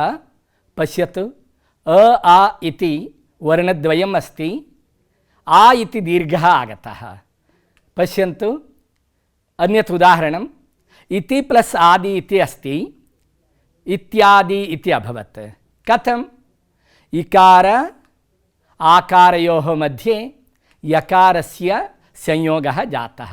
एवं द्वयोः अक्षरयोः यदा संयोगः भवति तत्र सम्बन्धः इति कथ्यते. एवम् अत्रापि संस्कृतभाषायां संयोगः सम्बन्धः इति व्यवहारः. अग्रे गच्छामः. पश्यन्तु, एवमस्ति अद्यतन पाठ्यांशाः. ಇಂದು ನಾವು ಈ ಎಲ್ಲ ವಿಚಾರಗಳನ್ನು ಪರಿಚಯ ಮಾಡಿಕೊಳ್ಳೋಣ. ಸಂಧಿಃ, ಸಂಧಿಭೇದಾಃ, ಸ್ವರಸಂಧಯಃ. ತತ್ರ ಪುನಃ ಸವರ್ಣದೀರ್ಘಸಂಧಿಃ ಉದಾಹರಣಾನಿ, ಗುಣಸಂಧಿಃ ಉದಾಹರಣಾನಿ, ವೃದ್ಧಿಸಂಧಿಃ ಉದಾಹರಣಾನಿ. ಏತೆ ಅಂಶಾಃ ಅದ್ಯ ಪಾಠ್ಯಂತೆ. ಏತೇಷಾಂ ಜ್ಞಾನಂ ವಯಂ ಪ್ರಾಪ್ತುಂ ಪ್ರಯತ್ನಂ ಕುರ್ಮಃ. ಪ್ರಿಯ ಛಾತ್ರಾಃ, ನೋಟ್ಬುಕ್ಕು ಪೆನ್ನು ಇಟ್ಕೊಂಡಿದ್ದೀರಾ? ಎಲ್ಲರೂ ನೀಟಾಗಿ ಬರ್ಕೊಳ್ಳಿ. 1 ಬಾರಿ ಬರೆಯೋದು 10 ಬಾರಿ ಓದೋದು ಸಮ ಅಂತ ಹೇಳ್ತಾರೆ ಹಿರಿಯರು. ಹಾಗಾಗಿ ಎಲ್ಲರೂ ಒಂದನ್ನು ಬಿಡದೇ ನಿಧಾನವಾಗಿ ಬರ್ಕೊಳ್ತಾ ಹೋಗಬೇಕು. ಯಾವತ್ ಶಕ್ಯಂ ಸಾವಧಾನೇನ ಕರೋಮಿ ಶೀಘ್ರಂ ಶೀಘ್ರಂ ಲಿಖಂತು. ಪಶ್ಯತು ಸವರ್ಣದೀರ್ಘಸಂಧಿ ಗುಣಸಂಧಿ ವೃದ್ಧಿಸಂಧಿ. ಪ್ರಿಯ ಛಾತ್ರಾಃ, ವರ್ಣಾನಾಂ ಅತ್ಯಂತಂ ಸಾಮೀಪ್ಯಂ ಸಂಹಿತಾ. ಯತ್ರ ಸಂಹಿತಾ ಭವತಿ ತತ್ರ ಕ್ವಚಿತ್ ವರ್ಣವ್ಯತ್ಯಯಃ ಭವತಿ. ಅಯಮೇವ ಸಂಧಿಃ ಇತಿ ಕಥ್ಯತೆ. ಪಶ್ಯಂತು ಛಾತ್ರಾಃ, ವರ್ಣಯೋಃ ಸಾಮೀಪ್ಯಂ, ಎರಡು ಅಕ್ಷರಗಳ ಮಧ್ಯೆ ಏನು ಸಾಮೀಪ್ಯ ಉಂಟಾಗತ್ತೆ ಅದನ್ನು ಸಂಹಿತಾ ಅಂತ ಕರಿತೀವಿ. ವರ್ಣವಿಕಾರ ಸಂಧಿಃ, ಸರಳವಾಗಿ ಹೇಳಬೇಕು ಅಂತಂದರೆ ವರ್ಣವಿಕಾರ ಏವ ಸಂಧಿಃ ಇತಿ ಕಥ್ಯತೆ. ಸಂಧಿಃ ಪುಲ್ಲಿಂಗಃ ಅತಃ ಅಯಂ ಸಂಧಿಃ ಇತಿ ವಕ್ತವ್ಯಂ. ಇದನ್ನು ನಾವು ಏನಂತ ಕರಿತೀವಿ? ಸಂಧಿ ಅಂತ ಕರಿತೀವಿ. ಪಶ್ಯಂತು ಅಯಮೇವ ಸಂಧಿಃ. ಇದಾनीं ಅಗ್ರೆ ಗಚ್ಚಾಮಃ. ಉದಾಹರಣಾರ್ಥಂ ಗಣೇಶಃ ಇತಿ ಪದಂ ಸ್ವೀಕ್ರಿಯತೆ. ಪಶ್ಯಂತು ಗಣೇಶಃ ಇತಿ ಪದಂ ಸ್ವೀಕೃತಂ. ಪ್ರಿಯ ಛಾತ್ರಾಃ, ಸಂಧಿಯನ್ನು ನಾವು ಅರ್ಥ ಮಾಡ್ಕೊಳ್ಬೇಕಾದ್ರೆ ಕೆಲವು ಮೂಲಭೂತ ವಿಚಾರಗಳನ್ನು ಮೊದಲು ತಿಳ್ಕೊಳ್ಬೇಕು. ಯಾವುದು ಆ ಮೂಲಭೂತ ವಿಚಾರಗಳು? ಒಂದೊಂದನೇ ನೋಡ್ತಾ ಹೋಗೋಣ. ಪಶ್ಯಂತು ಪೂರ್ವಪದಂ ಉತ್ತರ ಪದಂ. ಸಂಧಿ ಅಂತ ಹೇಳಿದ ತತ್ಕ್ಷಣವೇ ಪೂರ್ವಪದ ಉತ್ತರ ಪದ ಇದನ್ನು ನಾವು ಮನಸ್ಸಿಗೆ ತಂದುಕೊಳ್ಬೇಕು. ಪೂರ್ವಪದದ ಅಂತಿಮ, ಉತ್ತರ ಪದದ ಆದಿ, ಪೂರ್ವಪದದ ಕೊನೆ, ಉತ್ತರ ಪದದ ಆದಿ ಅಂತ ಹೇಳ್ತಾ ಹೋಗ್ತೀನಿ ಮುಂದೆ ಪಾಠವನ್ನು ವಿವರಿಸುವಾಗ. ಆಗ ಇದನ್ನು ನೀವು ಚೆನ್ನಾಗಿ ಮನಸ್ಸಲ್ಲಿ ಇಟ್ಕೊಳ್ಳಿ. ಪೂರ್ವಪದಸ್ಯ ಅಂತೆ ವಿದ್ಯಮಾನಸ್ಯ ವರ್ಣಸ್ಯ ಉತ್ತರ ಪದಸ್ಯ ಆದೌ ವಿದ್ಯಮಾನಸ್ಯ ವರ್ಣಸ್ಯ ಸಂಯೋಗಃ ಭವತಿ, ಸಂಧಿಃ ಭವತಿ. ಪಶ್ಯತು ಪೂರ್ವಂ ಗಣ ಪ್ಲಸ್ ಈಶಃ ಇತಿ ಆಸೀತ್. ಗಣ ಪೂರ್ವಪದಂ, ಈಶಃ ಉತ್ತರಪದಂ. ತದಾ ಸಂಧಿಃ ಯದಿ ಕ್ರಿಯತೆ ಗಣೇಶಃ ಇತಿ ಜಾತಂ. ಅತ್ರ ಪೂರ್ವಪದಂ ಕಿಂ? ಗಣ ಇತಿ ಪೂರ್ವಪದಂ, ಈಶಃ ಇತಿ ಉತ್ತರಪದಂ. ಯದಾ ಸಂಧಿಃ ಕ್ರಿಯತೆ ಗಣೇಶಃ ಇತಿ ಸಂಧಿರೂಪಂ ಸಿದ್ಧ್ಯತಿ. ಪಶ್ಯಂತು ಪೂರ್ವಪದಸ್ಯ ಅಂತೆ ಅಕಾರಃ, ಉತ್ತರಪದಸ್ಯ ಆದೌ ಈಕಾರಃ अस्ति. अनयोः स्थाने एकारस्य आदेशः भवति. अयं गुणसन्धिः. अग्रे अपि विवरणं दीयते, ಮುಂದೆ ಕೂಡ ಗುಣಸಂಧಿಯನ್ನು ವಿವರಿಸ್ತೀವಿ. ಪಶ್ಯಂತು ಪ್ರಿಯ ಛಾತ್ರಾಃ, ಇನ್ನೊಂದು ವಿಚಾರನ ನಾವು ಸಂಧಿಯನ್ನು ಅರ್ಥೈಸ್ಕೊಳ್ಬೇಕಾದ್ರೆ ಅವಶ್ಯವಾಗಿ ತಿಳ್ಕೊಳ್ಬೇಕು, ಇದರ ಅರಿವು ಇರಬೇಕು ನಮಗೆ. ಸ್ಥಾನಿ ನಿಮಿತ್ತಂ ಆದೇಶಃ. ಸ್ಥಾನಿ ನಿಮಿತ್ತಂ ಆದೇಶ. ಏನು ಸ್ಥಾನಿ ಅಂದರೆ ನೋಡಿ, ಯಾವುದಕ್ಕೆ ಸಂಧಿ ಆಗತ್ತೆ ಅಂತ ಹೇಳ್ತೀವಿ ಅದನ್ನು ಸ್ಥಾನಿ ಅಂತ ಕರಿತೀವಿ. ಸ್ಥಾನಂ ಸ್ಥಾನಿ. ಯಾವುದಿದ್ದರೆ ಈ ಸಂಧಿ ಆಗತ್ತೆ ಅಂತ ನಾವು ನಿಯಮವನ್ನು ಹೇಳ್ತೀವಿ. ಯಾವುದಿದ್ದರೆ ಅಂತ ಹೇಳ್ತೀವಲ್ಲ ಅದು ನಿಮಿತ್ತ ಆಗತ್ತೆ. ಯಾವುದು ಆದೇಶವಾಗಿ ಬರುತ್ತೆ ಅಂತ ಹೇಳ್ತೀವಲ್ಲ, ಒಂದು ಹೊಸ ಅಕ್ಷರ ಬರುತ್ತಲ್ವ, ಆ ಅಕ್ಷರಕ್ಕೆ ನಾವು ಆದೇಶ ಅಂತ ಕರಿತೀವಿ. ಪುನಃ ವದಾಮಿ, ಸ್ಥಾನಿ ನಿಮಿತ್ತಂ ಆದೇಶಃ. ಏವಂ ಅಂಶತ್ರಯಂ ಮನಸಿ ಸರ್ವದಾ ಸ್ಥಾಪನೀಯಂ ಸಂಧಿ ಪಾಠನ ಸಂದರ್ಭೆ ತದಾ ಸುಲಭಂ ಭವತಿ. ಸ್ಥಾನಿ ನಿಮಿತ್ತ ಆದೇಶ ಅನ್ನೋದು ಇನ್ನೊಂದು ವಿಚಾರ. ಮುಂದೆ ಎಲ್ಲ ಸಂಧಿಗಳನ್ನು ನಾವು ಪರಿಚಯ ಮಾಡಿಕೊಳ್ಬೇಕಾದ್ರೆ ಈ ಅಂಶವನ್ನು ಗಮನದಲ್ಲಿಟ್ಕೊಳ್ಳಿ. ಅಗ್ರೆ ಗಚ್ಚಾಮಃ. ಪಶ್ಯಂತು ಅ ಇತಿ ಸ್ಥಾನಿ, ಈ ಇತಿ ನಿಮಿತ್ತಂ, ಎ ಇತಿ ಆದೇಶಃ. ಗುಣಸಂಧಿಯಲ್ಲಿ ತೋರಿಸ್ತಾ ಇದ್ದೀವಿ. ಅ ಇತಿ ಸ್ಥಾನಿ ಭವತಿ, ಈ ಇತಿ ನಿಮಿತ್ತಂ ಭವತಿ, ಎ ಇತಿ ಆದೇಶಃ ಭವತಿ. ಸಮೀಚೀನಂ. ಅಗ್ರೆ ಗಚ್ಚಾಮಃ. ಪಶ್ಯಂತು ಸಂಧಿಃ ನಾಮ ಕಃ ಇತಿ ಜ್ಞಾತಂ, ತತ್ರ ಭೇದಾಃ ಸन्ति वा आचार्य इति यदि प्रश्नः भवति सत्यं. पश्यामः सन्धयः अत्र त्रयः भेदाः सन्ति. यथा अच्सन्धिः, हल् संधिः, विसर्गसन्धिः. ಇದಕ್ಕೆ ಇನ್ನೊಂದು ರೀತಿಯಿಂದ ಕರಿತೀವಿ ಸ್ವರಸಂಧಿಃ, ವ್ಯಂಜನಸಂಧಿಃ, ವಿಸರ್ಗಸಂಧಿಃ. ಏವಂ ಸಂಧಿಷು ಭೇದತ್ರಯಂ ಅಸ್ತಿ. ಸ್ವರ ಅಂದ್ರೇನು ಗೊತ್ತಿದೆ ನಿಮಗೆ. ವರ್ಣಮಾಲೆಯ ಪಾಠವನ್ನು ಈಗಾಗಲೇ ಸಂಸ್ಕೃತ ಗುರುಗಳು ಇದೇ 8ನೇ ತರಗತಿಯಲ್ಲಿ ಮಾಡಿದ್ದಾರೆ ವಿದ್ಯಾಗಮ ಯೋಜನೆಯಲ್ಲಿ. भवन्तः सर्वे जानन्ति अतः औ पर्यन्तं स्वराः 13 स्वराः सन्ति। एवं स्वरमाश्रित्य यदि सन्धिः भवति स्वरसन्धिः, व्यञ्जनमाश्रित्य सन्धिः भवति व्यञ्जनसन्धिः, विसर्गमाश्रित्य यदि सन्धिः भवति विसर्गसन्धिः। पश्यन्तु सन्धौ कति प्रकाराः सन्ति? सन्धौ 3 प्रकाराः सन्ति। पश्यन्तु प्रियछात्राः, एवं क्रमशः ಸ್ವರಸಂಧಿ, ವ್ಯಂಜನಸಂಧಿ, ವಿಸರ್ಗಸಂಧಿ. ಸ್ವರವನ್ನು ಇಟ್ಕೊಂಡು ಸಂಧಿಯನ್ನು ಮಾಡಿದ್ರೆ ಅದನ್ನು ಸ್ವರಸಂಧಿ ಅಂತ ಕರಿತೀವಿ. ವ್ಯಂಜನವನ್ನು ಆಧರಿಸಿ ಸಂಧಿಯನ್ನು ಮಾಡಿದ್ರೆ ವ್ಯಂಜನ ಸಂಧಿ, ವಿಸರ್ಗವನ್ನು ಆಶ್ರಯಿಸಿ ಸಂಧಿಯನ್ನು ಮಾಡಿದ್ರೆ ವಿಸರ್ಗ ಸಂಧಿ ಅಂತ ಕರಿತೀವಿ. ಪ್ರಿಯ ಛಾತ್ರಾः, अस्मिन् वर्षे 8મી कक्षायां स्वरसन्धेः परिचयः कारितः, 9મી कक्षायां क्रमशः व्यञ्जनसन्धेः परिचयः कारितः, एवं 10મી कक्षायां विसर्गसन्धेः परिचयः कार्यते. अतः अस्मिन् वर्षे स्वरसन्धेः परिचयः भवेत्. समीचीनम्. अग्रे गच्छामः. पश्यन्तु प्रियछात्राः, आरम्भे एवमस्ति स्वरसन्धिः. अस्य नियमः कः? पश्यन्तु, यत्र द्वयोः स्वरयोः सम्मिता भवति तत्र स्वरसन्धिः इति कथ्यते. 2 ಸ್ವರಗಳ ಮಧ್ಯೆ ಸಂಧಿ ಏರ್ಪಟ್ಟಾಗ ಅದನ್ನು ಸ್ವರಸಂಧಿ ಅಂತ ಕರಿತೀವಿ. ಪಶ್ಯಾಮಃ. ಸ್ವರಸಂಧಿಷು ಭೇದಾः सन्ति वा? सत्यं. पुनः स्वरसन्धिषु एते 6 भेदाः दृश्यन्ते. सवर्णदीर्घसन्धिः, वृद्धिसन्धिः, यण्सन्धिः, ಗುಣಸಂಧಿಃ, ಪೂರ್ವರೂಪಸಂಧಿಃ, ಯಾಂತವಾಂತಾದೇಶಸಂಧಿಃ. ಬರ್ಕೊಳ್ತಾ ಇದ್ದೀರಿ ಅಲ್ವಾ? ಇನ್ನೊಮ್ಮೆ ಹೇಳ್ತೀನಿ ನೋಡಿ. ಸವರ್ಣ ದೀರ್ಘ ಸಂಧಿಃ, ವೃದ್ಧಿ ಸಂಧಿಃ, ಯಣ್ ಸಂಧಿಃ, ಗುಣಸಂಧಿಃ, ಪೂರ್ವರೂಪ ಸಂಧಿಃ, ಯಾಂತವಾಂತಾದೇಶ ಸಂಧಿಃ. ಏವಂ ಸ್ವರಸಂಧಿಷು ಭೇದಾः सन्ति. ज्ञातम्? अर्थः अभवत्? किं महोदय? ಏಕಃ ಸ್ಯೂತಃ ದೃಶ್ಯತೆ, ಒಂದು ಬ್ಯಾಗ್ ಇದ್ದಕ್ಕಿದ್ದಂತೆ ಬಂತಲ್ಲ ಅಂಥೇಳಿ ನಿಮಗೆ ಆಶ್ಚರ್ಯ ಆದಿತ್ತಲ್ವ? ಸ್ಯೂತಃ ಇತಿ ಕಥ್ಯತೆ, ಪುಲ್ಲಿಂಗ ಶಬ್ದ ಸ್ಯೂತಃ. ಸ್ಯೂತೆ ಫಲಾನಿ ಸಂತಿ. ಆ್ಯಪಲನ್ನು ಇಟ್ಕೊಂಡಿದ್ದಾರೆ. ಯಾವ ಬಣ್ಣದ ಆ್ಯಪಲ್ ಇದೆ ನೋಡೋಣ. ಅಂತೆ ಫಲಾನಿ ಸಂತಿ. ಇದಾನೀಂ ಪಶ್ಯಂತು, ಸ್ವರಸಂಧಿಃ ಇತಿ ನಾಮ. ಅಸ್ಯ ಸ್ಯೂತಸ್ಯ ನಾಮ ಸ್ವರಸಂಧಿಃ. ಪಶ್ಯಾಮಃ किं फलं, कीदृशं फलं. सवर्णदीर्घः एकं फलं प्राप्तं, ಒಂದು ಹಣ್ಣು ಸಿಕ್ಕಿದೆ, सवर्णदीर्घः. द्वितीयं गुणः, द्वितीयं फलं किं, गुणः, ಎರಡನೇ ಹಣ್ಣು. ಇನ್ನೊಂದು ಹಣ್ಣಿದೆಯಾ ನೋಡೋಣ. अवश्यं वृद्धिः. पश्यन्तु, वृद्धिः. एवं त्रीणि फलानि प्राप्तानि. सवर्णदीर्घः, गुणः, वृद्धिः.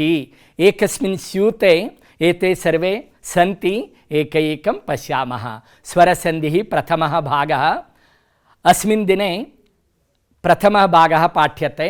2 ಯೂನಿಟ್ಟಲ್ಲಿ ಮೊದಲನೇ ಯೂನಿಟ್ಟನ್ನು ಇವತ್ತು ಪಾಠ ಮಾಡೋಣ. ಇನ್ನೊಂದು ತರಗತಿಯಲ್ಲಿ 2ನೇ ಭಾಗವನ್ನು, ಸಂಧಿಯ ಮುಂದುವರೆದ ಭಾಗವನ್ನು ನಿಮಗೆ ಬೋಧಿಸ್ತೀವಿ.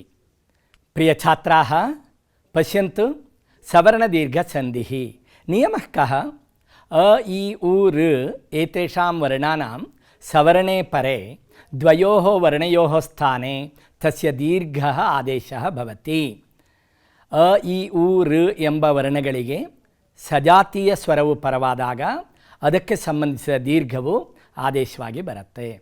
ಇದನ್ನು ಸವರ್ಣ ದೀರ್ಘ ಸಂಧಿ ಅಂತ ಕರಿತೀವಿ. ಬರ್ಕೊಳ್ತಾ ಇದ್ದೀರಿ ಅಲ್ವಾ? ಸಜಾತೀಯ ಸ್ವರ, ವಿಜಾತೀಯ ಸ್ವರ, ಇದು ನಿಮಗೆ ಗೊತ್ತಿದೆ. ಹ್ರಸ್ವಸ್ವರ, ದೀರ್ಘಸ್ವರ, ಪ್ಲುತಸ್ವರ, ಏತೇಷಾಂ ಪಾಠಃ ಅಭವತ್. ಪಶ್ಯन्तु, अधः एकं वाक्यमस्ति, अकस्सवर्णे दीर्घः. किं महोदय अकस्सवर्णे दीर्घः? एतत् ಪಾಣಿನೀಯ ಸೂತ್ರಂ. ಸಂಕ್ಷಿಪ್ತವಾಗಿ ಪಾಸು ಅಂತ ಬರೆದಿದೆ. ಪಾಣಿನೀಯ ಸೂತ್ರಂ. ನಮಃ ಪಾಣಿನಯೇ ಅಂತ ನೋಟ್ ಮಾಡ್ಕೊಳ್ಳಿ. ಪಾಣಿನಿ ಮಹರ್ಷಿ ಸಂಸ್ಕೃತ ವ್ಯಾಕರಣವನ್ನು ಬರೆದ ಮಹಾಪುರುಷರು, ಪ್ರಾತಸ್ಮರಣೀಯರು. 4000 ಸೂತ್ರಗಳ ಬೃಹತ್ತಾದ ವಿಷಯವನ್ನು ನಮಗೆ ದಯಪಾಲಿಸಿದ್ದಾರೆ. ಅಷ್ಟಾಧ್ಯಾಯಿ ಎಂಬ ಸಂಸ್ಕೃತ ವ್ಯಾಕರಣ ಗ್ರಂಥವನ್ನು ಬರೆದು ಸಂಸ್ಕೃತ ಭಾಷಾ ಸಾಹಿತ್ಯಕ್ಕೆ ತಮ್ಮದೇ ಆದ ವಿಶೇಷ ಕೊಡುಗೆ ನೀಡಿದವರು ಮಹನೀಯರು ಶ್ರೀ ಪಾಣಿನಿ ಮಹರ್ಷಿ. ಅತಃ तेषां सूत्रानुगुणम् अत्र व्याकरणस्य नियमः विरच्यते। अकस्सवर्णे दीर्घः इति पाणिनीयसूत्रं ज्ञातं खलु। अग्रे गच्छामः। पश्यन्तु प्रियछात्राः, पश्यन्तु। एवं पूर्वपदस्यान्ते अ अथवा आकारः भवति, उत्तरपदस्य आदौ अ अथवा आकारः श्रूयते, तदा द्वयोः स्थाने एकः आकारः आगच्छति, नाम सवर्णदीर्घस्य आदेशः भवति। ज्ञातं खलु। एवमेव पूर्वपदस्यान्ते इकारः अथवा ईकारः भवति, उत्तरपदस्य आदौ इ अथवा इ भवति, तदा तत्सम्बद्ध दीर्घस्य ईकारस्य आदेशः भवति। अवगतं खलु। अर्थः अभवत्। ಅರ್ಥ ಆಗ್ತಾ ಇದೆ ಅಲ್ವಾ ಮಕ್ಕಳೇ? ನೋಡಿ, ಪೂರ್ವಪದದ ಕೊನೆಯಲ್ಲಿ ಊ ಇರ್ಬೋದು, ಇಲ್ಲ ದೀರ್ಘವಾದ ಊನು ಇರ್ಬೋದು. ಉತ್ತರ ಪದದ ಆದಿಯಲ್ಲಿ ಊ ಅಥವಾ ಊ ಇದ್ದಾಗ ದೀರ್ಘವಾದ ಊ ಎಂಬ ವರ್ಣದ ಆದೇಶವಾಗುತ್ತೆ. ಏವಮೇವ ಋ ಋ ವರ್ಣಯೋಃ ಋ ಋ ವರ್ಣಾನಾಂ ಯದಾ ತತ್ರ ಉಪಸ್ಥಿತಿ ಭವತಿ ತದಾ ಋ ಇತ್ಯಸ್ಯ ಆದೇಶः ಭವತಿ. समीचीनम्. एवं ज्ञातव्यं, स्पष्टं भवति. आकारः, ईकारः, ऊकारः, ऋकारः एतेषाम् आदेशः यदि भवति अस्य सवर्णदीर्घसन्धिः इति कथ्यते. पश्यन्तु, उदाहरणं पश्यन्तु प्रियछात्राः. देवालयः, गिरीशः, वधूत्साहः, पितॄणाम्, एवम् अत्र उदाहरणानि दर्शितानि. देव प्लस् आलयः इति अस्ति. पूर्वमेव मया उक्तं पूर्वपदम् उत्तरपदं. पूर्वपदस्य अन्ते कः वर्णः अस्ति इति यदा पृच्छामः वकारः अस्ति इति न वक्तव्यं. ಮ್ಯಾಥ್ಸ್ ಇದ್ದಾಗೆ, ಗಣಿತ ಇದ್ದಾಗೆ ವ್ಯಾಕರಣ ಅಂದರೆ ದೇವ ಎಂಬಲ್ಲಿ ಕೊನೆಯ ಅಕ್ಷರ ಏನು ಅಂತ ಕೇಳಿದ್ರೆ ಅಕಾರ ಅಂತ ಹೇಳಬೇಕು. ಪೂರ್ವಪದಸ್ಯ ಅಂತೆ ಅಕಾರः अस्ति, उत्तरपदस्य आदौ आकारः अस्ति, द्वयोः स्थाने आ इति दीर्घस्य आदेशः. ಅಲ್ಲಿ ಪಕ್ಕದಲ್ಲೇ ತೋರಿಸಿದೆ ನೋಡಿ. ಮತ್ತೊಮ್ಮೆ ಗಮನಿಸಿ ಮಕ್ಕಳೇ, ಅ ಮುಂದೆ ಆ ಬಂದಾಗ ದೀರ್ಘವಾದ ಆಕಾರದ ಆದೇಶ ಆಗಿದೆ. ಅದಕ್ಕೋಸ್ಕರ ದೇವಾಲಯ ಎಂಬ ಸಂಧಿ ರೂಪವನ್ನು ನಾವು ಕಾಣ್ತಾ ಇದ್ದೀವಿ. ಏವಮೇವ ಗಿರೀಶಃ, ಗಿರಿ ಪ್ಲಸ್ ಈಶಃ ಗಿರೀಶಃ. ಈಕಾರಯೋಃ ಮಧ್ಯೆ ದೀರ್ಘಸ್ಯ ಈಕಾರಸ್ಯ ಆದೇಶः ಗಿರೀಶಃ ಇತಿ ರೂಪಂ. ಜ್ಞಾತಂ ಖಲು. ಏವಮೇವ ವಧೂತ್ಸಾಹಃ, ವಧು ಅಂದರೆ ಕನ್ಯಾ, ವಧೂವರರ ಗೃಹ ಪ್ರವೇಶ ಅಂತ ಎಲ್ಲ ಕಡೆ ಕೇಳ್ತೀರಾ. ವಧೂ ಉತ್ಸಾಹಃ, ಅತ್ರಾಪಿ ದೀರ್ಘಸ್ಯ ಊಕಾರಸ್ಯ ಆದೇಶः ಜಾತः ವಧೂತ್ಸಾಹः ಇತಿ ರೂಪಂ. ಏವಮೇವ ಪಿತॄಣಂ. ಜ್ಞಾತಂ ಖಲು. ಅಗ್ರೆ ಗಚ್ಛಾಮः. ಗುಣಸಂಧಿः. अत्र नियमः एवं वर्तते. पूर्वपदस्य अन्ते अकारः अथवा आकारः भवति, उत्तरपदस्य आदौ इ अथवा ईकारः, उ अथवा ऊकारः, ऋ अथवा ऋकाराणां तत्र उपस्थितिः भवति. तदा क्रमशः ए ओ अर् एतेषाम् आदेशः भवति. यदि इकारः भवति एकारस्य आदेशः, यदि उकारः भवति ओकारस्य आदेशः, यदि ऋकारः भवति अर् इति आदेशः भवति. ಅರ್ಥ ಆಯ್ತಲ್ವ ಮಕ್ಕಳೇ? ಇಲ್ಲೂ ಕೂಡ ಎ ಓ ಅರ್ ಎಂಬುದು ಆದೇಶದ ಭಾಗದಲ್ಲಿ ಸೇರಿಕೊಳ್ಳುತ್ತೆ. ಸ್ಥಾನಿ ನಿಮಿತ್ತ ಆದೇಶ. ಪೂರ್ವಪದದ ಕೊನೆಯಲ್ಲಿ ಅ ಇದ್ದಾಗ ಅದು ಸ್ಥಾನಿ, ಮುಂದೆ ಇ ಇರಬೇಕು ಅಂತ ಹೇಳ್ತೀವಲ್ಲ, ಇದು ನಿಮಿತ್ತ. ಅದಿದ್ದಾಗ ಏಕಾದೇಶವಾಗಿ ಎ ಎಂಬ ವರ್ಣ ಆದೇಶವಾಗಿ ಬರೋದರಿಂದ ಅದನ್ನು ಆದೇಶ ಅಂತ ಕರಿತೀವಿ ಮಕ್ಕಳೇ. ಪಾಣಿನಿಯ ಸೂತ್ರಂ ಇದಂ ಅಸ್ತಿ ಆದ್ಗುಣಃ. ಪಾಣಿನಿಯ ಸೂತ್ರಂ ಕಿಂ? ಆದ್ಗುಣಃ ಇತಿ ಪಾಣಿನಿಯ ಸೂತ್ರಂ. ಒಟ್ಟಾರೆ ಎಷ್ಟು ಸೂತ್ರಗಳಿದ್ದಾವೆ ಅಂತ ಹೇಳಿದೆ? 4000 ಬೃಹತ್ ಸೂತ್ರಗಳ ಸರಮಾಲೆ ಅಷ್ಟಾಧ್ಯಾಯಲ್ಲಿ 8 ಅಧ್ಯಾಯಗಳನ್ನು ಒಳಗೊಂಡ ಗ್ರಂಥ. ಅದರಲ್ಲಿ ನಾವು ಓದ್ಬೋದು. ಅತ್ರ ಗುಣಸಂಧೇಃ ನಿಯಮಃ ಏವಂ ದೃಶ್ಯತೆ. ಪಶ್ಯತು. पूर्वपदस्य अन्ते अकारः आकारौ भवतः अथ उत्तरपदस्य आदौ इकारः अथवा ईकारः भवति, तदा एकारस्य आदेशः भवति.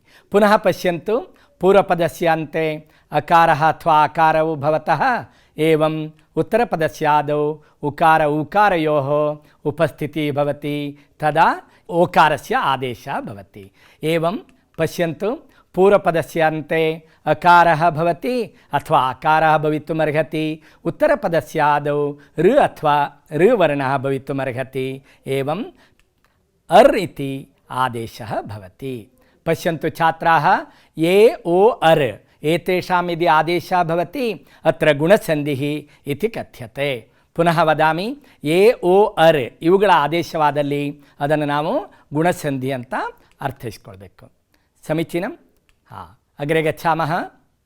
ಪಶ್ಯಂತು, ಉದಾಹರಣಾನಿ ಪಶ್ಯಂತು. ಉಮೇಶಃ ಇತಿ ಅಸ್ತಿ. ಉಮಾ ಪ್ಲಸ್ ಈಶಃ ಉಮೇಶಃ. ಸೂರ್ಯೋದಯಃ, ಸೂರ್ಯ ಪ್ಲಸ್ ಉದಯಃ ಸೂರ್ಯೋದಯಃ. महर्षिः, महा प्लस ऋषिः महर्षिः एवम् अस्ति. पश्यन्तु कथम् अत्र नियमस्य समन्वयः क्रियते.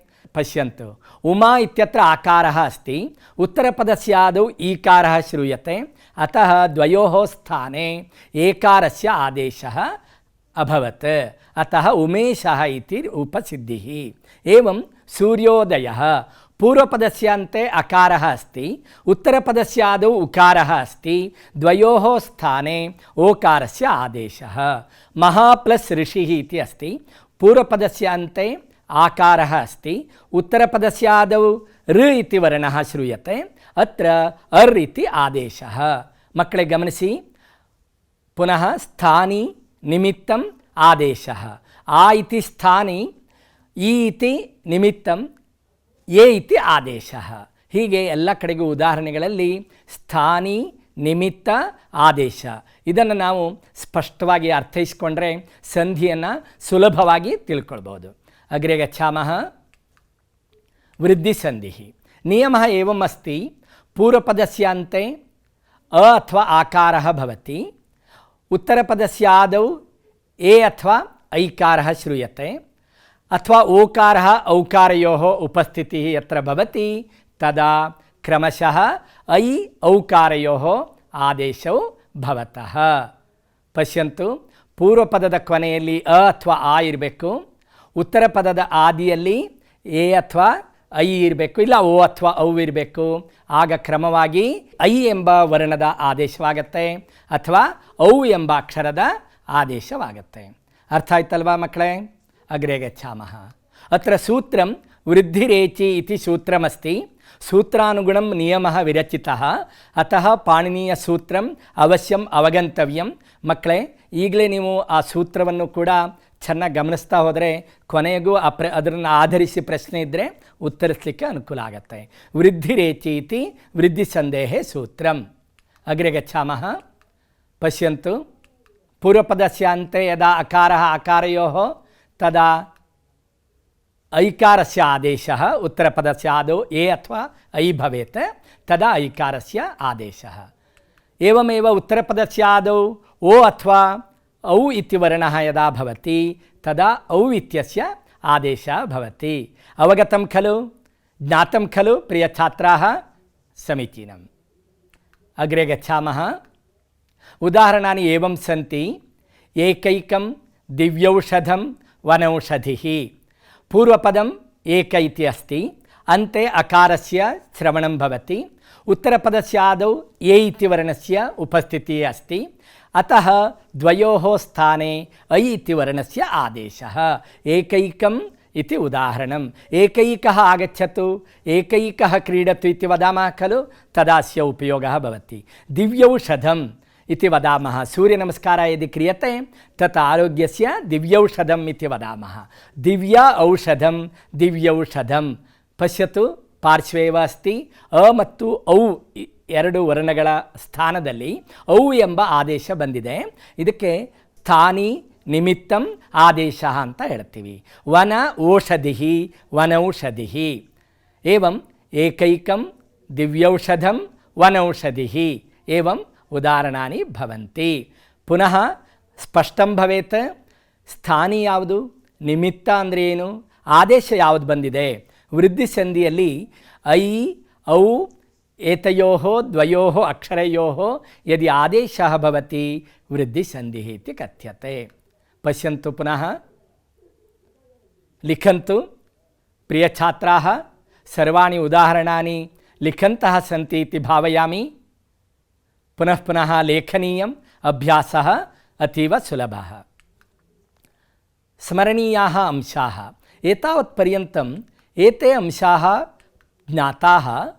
प्रियछात्राः पश्यन्तु, सन्धिः नाम कः, कति भेदाः सन्ति, ते के, सवर्णदीर्घसन्धिः, गुणसन्धिः, वृद्धिसन्धिः, नियमः कः, उदाहरणानि कानि। प्रियछात्राः एकत्र लिखन्तु। समीचीनम्। अवश्यम् अस्यां कक्ष्यायाम् एते स्मरणीयाः अंशाः। अग्रे गच्छामः। पश्यतु, ज्ञातस्य विषयस्य दृढीकरणार्थं क्रियाकलापः दीयते। लिखतु। प्रथमप्रधानप्रश्नः, संयोज्य लिखत। पश्यतु प्रियछात्राः, ಅ ಆ ಎರಡು ವಿಭಾಗ ಕೊಟ್ಟಿದೆ. ಅ ವಿಭಾಗದಲ್ಲಿ ಸವರ್ಣ ದೀರ್ಘ ಸಂಧಿ, ಗುಣಸಂಧಿ, ವೃದ್ಧಿ ಸಂಧಿ. ಆ ವಿಭಾಗದಲ್ಲಿ ಆದ್ಗುಣ, ಅಕಸ್ಸವರ್ಣೆ ದೀರ್ಘ, ವೃದ್ಧಿರೇಚಿ ಅಂತ ಕೊಟ್ಟಿದೆ. ಈಗಾಗಲೇ ನಾವು ಸೂತ್ರವನ್ನು ಅರ್ಥ ಮಾಡ್ಕೊಂಡಿದ್ದೀವಿ, ಯಾವ ಸಂಧಿಗೆ ಯಾವ ಸೂತ್ರ ಅಂತ ಗೊತ್ತಿದೆ. ಹಾಗಾಗಿ ಸರಿಯಾದ ಸೂತ್ರವನ್ನು ಆ ಒಂದು ಸಂಬಂಧಿಸಿದ ಪ್ರಶ್ನೆಯ ಮುಂದೆ ಬರಿಬೇಕು. ನೀವೆಲ್ಲ ಜಾಣ್ರಿದ್ದೀರಾ, ಈಗಾಗಲೇ ಬರಿತಾ ಇದ್ದೀರಾ ನೀವು ಅಲ್ವಾ? ಮತ್ತೊಮ್ಮೆ ಹೇಳ್ತೀನಿ, ಸವರ್ಣ ದೀರ್ಘ ಸಂಧಿಗೆ ಸಂಬಂಧಿಸಿದ ಸೂತ್ರವನ್ನು ಮುಂದ್ಗಡೆ ಬರಿತಾ ಹೋಗಿ, ಗುಣಸಂಧಿಗೆ ಸಂಬಂಧಿಸಿದ ಸೂತ್ರವನ್ನು ಬರೀರಿ, ವೃದ್ಧಿ ಸಂಧಿಗೂ ಕೂಡ ಈಗಾಗಲೇ ಬರೆದಿದ್ದೀರಾ. ಪಶ್ಯಾಮಃ ಉತ್ತರಾಣಿ ಏವಂ ಸಂತಿ ಖಲು. ಪಶ್ಯತು, ಅಕಸ್ಸವರ್ಣೆ ದೀರ್ಘ, ಆದ್ಗುಣ, ವೃದ್ಧಿರೇಚಿ. ಬಹು ಸಮೀಚೀನಂ, ಸಾಧು ಉತ್ತರಂ, ಆನಂದಃ ಭವತಿ.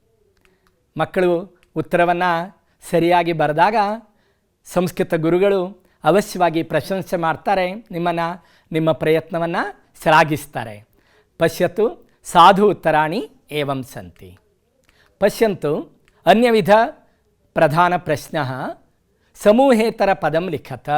ಗುಂಪಿಗೆ ಸೇರದ ಪದವನ್ನು ಬರಿಬೇಕಾಗತ್ತೆ.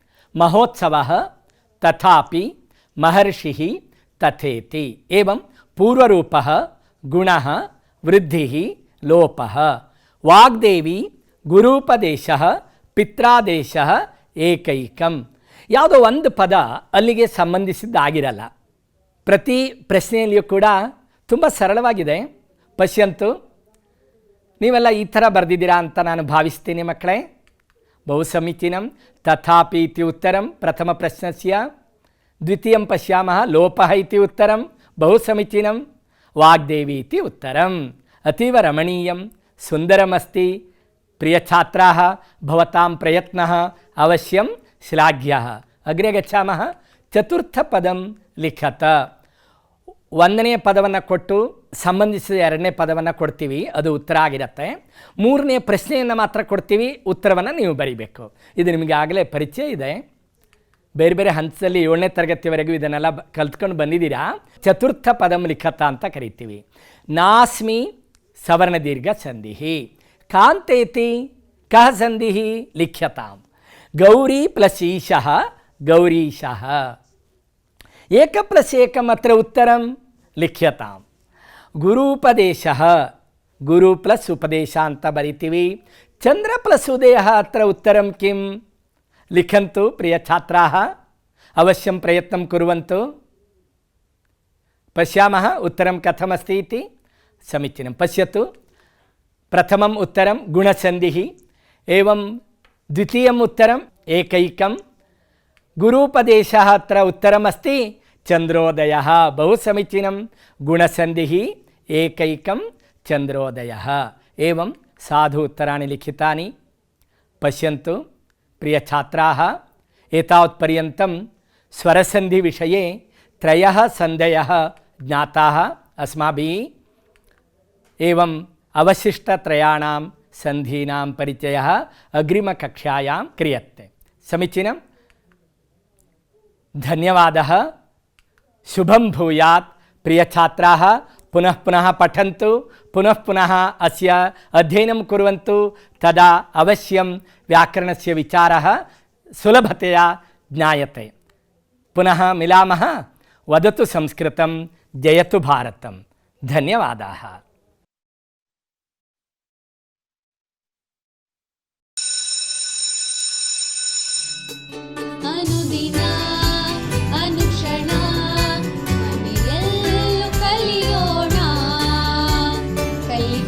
ಹೊಸ ಹಾದಿಯಲಿ ಜೊತೆಗೂಡಿ ಹೆಜ್ಜೆಯ ಹಾಕೋಣ ಸಂತಸದಿ